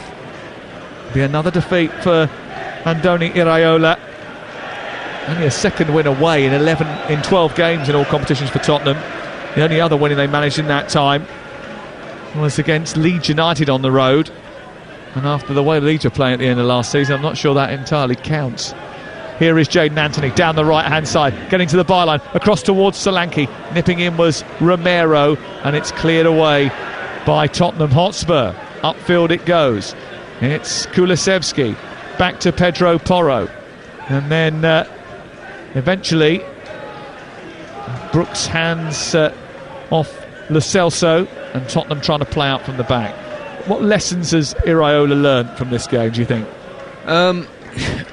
I think if you're going to go and press the big teams continually, they're going to pick you off eventually, and it will be hurtful. So I think maybe they might have to pick their games to go and press it very aggressively, and sometimes sit off and be more difficult to break down. And the other one is being more clinical, and that's easier said than done. Van der Ven intervening before it can reach Solanke after a turnover, which was enforced after Son gave the ball away cheaply after being on the attack. Tottenham have the ball down in front of us once again, and we've played 93 and a bit minutes now, and Tottenham on the verge of another victory. And Ange Postecoglou admitted that he'd ruffled a few feathers Dyer and Højbjerg have been regulars up until the start of this season, but haven't been included much during this campaign. But as he said yesterday, if you want to change, you have to change. You can't keep doing everything the same and expect a different outcome. It's pretty obvious. And he said that he'd been brought in to change things for Tottenham Hotspur. He's changed their fortunes away from home, that's for sure. Certainly looks like that early doors, although they haven't been perfect. Talksport live at the Vitality Stadium with Manchester United and Nottingham Forest to come. A foul by David Brooks gives a free kick to Tottenham just in front of the centre circle. Yeah, I think the pace of the game this day and age in football, the amount of fouls that litter the game are quite incredible, really. Areola is just sitting down in front of his technical area, his lips being pressed by his fingers because he is a little bit disappointed, I think, with the outcome of this game as Pedro Porro breaks the lines, gets into the penalty area, hands it off to Perisic. Inside the boxes, Kulusevski on the right side trying to drive the ball through to Son. Son is surrounded. He comes back to Ben Davies, who fires it over the top of the crossbar. Well, I've got to be honest with you, they were all queuing up to have a shot and no one wanted to take it. I think they were being too kind to each other, if I'm being quite honest with you, and in the end they ended up passing, and probably the person who ended up with a shot had the worst position. I don't understand why Pedro Porro, running through the centre, didn't just take a whack at it. It was like watching Chilwell from last night when he was 8 yards from goal, one-on-one with the goalkeeper in the dead centre of the penalty area, and then tried to find Sterling. Here's Kiefer Moore into the penalty area at the other end. It's behind everyone in red and cleared away by Skip out towards this near side. Back it goes from Tottenham, who come up the field, and they've got lots of numbers forward now, and Bournemouth have committed too many up the other end, but surely Max Aarons is going to get there. No, Perisic has, into the area, left-footed drive through the box, and it tickles the outside of the post from Perisic from a tight angle, and it goes away for a goal kick. 95 minutes, still 3 minutes to play. Yep, there could be another goal in that time, and it looks more likely to be from Tottenham on a counter-attack, but to be honest with you, I don't think they'll be in any rush to get the ball up the pitch and just keep possession. Bournemouth are a little bit tired now, I think. They're lacking a little bit of energy as Son goes down the right-hand side and the Tottenham fans sing, "We've got our Tottenham back." Might be a bit premature, maybe. We'll see. We shall see. Well, the Tottenham fans over on the far side certainly feel that way. What does that actually mean, do you think? If you're asking me, I've got no idea. The old to dare is to do, the style of play, is that what we're thinking? I've got an Arsenal fan in my ear trolling Tottenham by talking about trophies, but I'm not going to repeat what he's saying. Here is David Brooks moving up over the halfway line. It was a late challenge by Romero. Referee has allowed play on. It's played out to the wide right and Solanke into the penalty area. Jayden Anthony's on the edge of the area. He picks it up right-footed and converts for 3 points. I've got to say, I've seen 3 or 4 efforts at goal where players have come onto the ball with a really good shape to their approach and just open their bodies up and get it so horribly wrong. It's been incredible. I think Philip Billing started it in the first half. We've had two or three since. That was dreadful. And they've had chances to get on the score sheet, haven't they? They certainly have. As I say, there's enough spirit in the camp here at Bournemouth. The football's been, the energy's been good. There's been a lot of good things about Bournemouth, but they've probably got to take on lesser opposition, if you like, because they've been cut open on occasion. Yep. And they have failed to take the opportunities when they've come their way, and they've conceded actually 2 goals which maybe on another day might not have been converted. They were preventable, that's for sure. The second one where Adoji goes down the left-hand side, if they hadn't have switched off because they thought it was going out of play, they would have stopped the ball back across the face of goal. And there is the full-time whistle. Tottenham might be starting to take to big hands. Well, their fans certainly are. Winners at home to Manchester United last week. They emerged unscathed from a tricky trip to Brentford, and now they've won on the road for only the second time in a dozen matches. And all this without the newly departed Harry Kane, and still no goals from Richarlison or from Son. The Antipodean will tell you there is no point in assessing his team just yet, but it will be perceived as a bright start from Spurs. Not sure the same can be said for the Cherries, who had opportunities but no goals to show for their effort in the game. An entertaining fare for much of it has finished Bournemouth 0, Spurs 2. Sam Matterface, thank you very much. The players are embracing each other. James Maddison, who was substituted off, is now back on the pitch, shaking hands with Højbjerg as well. The Spurs fans are in full voice, actually, just opposite where we are. And Stuart Pearce, Tottenham, look, I mean, only until the 3 p.m. kickoffs, but they're top of the league.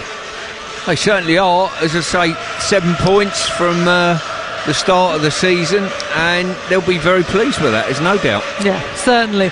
Sam just giving me that knowing look of such a Spurs fan. Look, 2 goals today. James Maddison off the mark in a Spurs shirt as well. He had 91% pass accuracy in that one as well. 14 passes in the final third, 1 chance created, 1 goal. He had a great game. And Sarr and Basuma combining for that opening goal as well. I mean, something is clicking very, very well up front, isn't it? Well, I think with Maddison, and it'll be key to Tottenham to keep Maddison fit and firing. He offers Tottenham something slightly different to what the rest of them have got. When he come off the pitch, I think they're lacking something. His ability to assist, his ability to score are going to be evident, and I think at the finance that he cost, he'll be a very good recruitment for Spurs this season. Yeah, well, going into this game, the goal scorers for Tottenham had been, one of them was an own goal against United. Sarr had scored, Romero had scored, and Emerson Royal had scored. So this is the first time that we've seen sort of the forward players, Maddison particularly, and Kulusevski off the mark. And Son, you raised your concerns about him during this game. I mean, he's taken up the captaincy, and that's for very good reason, for his loyalty to the club and the way he conducts himself on and off the pitch. But there's something missing with Son this season, isn't there? Is he trying too hard? Sometimes, especially when you're very quick like he is, when he runs away from you, historically, you never catch him and he puts the ball in the net. I just feel as though he's lost a little bit of that zip, and defenders just managed to get back on a recovery run or match his run, and it's just diminished a little bit from the player that I saw probably 2 or 3 years ago. Okay, well, the Spurs players have gone over to thank the away support. Ange Postecoglou there as well, and one very happy little boy, because James Maddison passed on his shirt to one of the fans as well. I mean, he was all bright eyes and big grins as well, so a good day out for him as well on the south coast, because it's a long journey home back to North London, as myself and Izzy, our producer, and Sam as well, is coming back to London with us. We'll be discovering very shortly. So that's Tottenham, and look, they are top of the table at the moment. But of course, as I say, look, it's just while before the 3 p.m. kickoffs. But a good showing for Tottenham today. What about Bournemouth then? Because they, certainly in the opening parts of the game, they were playing very much on the front foot. They were, that second half, actually, the goal that came from Kulusevski was almost against the run of play, wasn't it, really? They were the side who were the strongest early on in that second half. What positives do you think Iraola will take from this, given that they're still without a win 3 games in? Yeah, I think, as Sam said earlier, a couple of players to come back which will supplement the first 11 or make them stronger. I think good spirit, good energy within the camp, decent pressing at times, even though they couldn't finish off that press collectively. And creating enough final third and penalty box entries to have certainly scored a goal today. So I'm looking at them and thinking, listen, you'll be somewhere in the bottom half of the league, I think, but I don't think you'll be in the bottom 3 come the end of the season. So for sure, I think there's some bright sparks as well for Bournemouth, and I wouldn't be downcast if I was a fan of theirs. Okay, although the weather was pretty downcast, wasn't it? That storm that brewed from nowhere with the thunder was well, it's not really a surprise. I guess we've seen every single weather this in the last sort of hour and a half, haven't we? It's been a phenomenon, isn't it? Hasn't it? Phenomenon. Listen, I just hope when I'm stood out in a field tonight that weather doesn't follow me up there. Yeah, me too. Yes, where are you going, Stuart? Reading Festival. We're going to pop up there, see the Killers, and see what fare they've got to offer. What a night! What a night! You brought your raincoat? Oh, I've got a big Mackie type of Mackie thing. A big Mackie thing, yeah, you'll certainly be needing that. We could have done with that here. Thankfully, we were under the covers here. Great to have your company here from myself, Stuart Pearce and Sam Matterface. Spurs march on then again under Ange Postecoglou. They remain unbeaten under the Australian, and for just a little while at least, they have put themselves at the top of a very, very young Premier League table with 7 points from their first 3 games. Bournemouth, though, still without that win under Andoni Iraola, and they have a tricky set of fixtures coming up next month as well. Brentford away, Chelsea at home, and then Brighton away in their next 3. What does the future hold for them? Okay, coming up next here on Talksport, this is what the future holds for you. We've got exclusive commentary of Manchester United against Nottingham Forest while keeping you up to date with the other Premier League action, and in the EFL as well. It's Adrian Durham at the Emirates for Arsenal against Fulham. Thanks for listening. Adrian Durham is up next.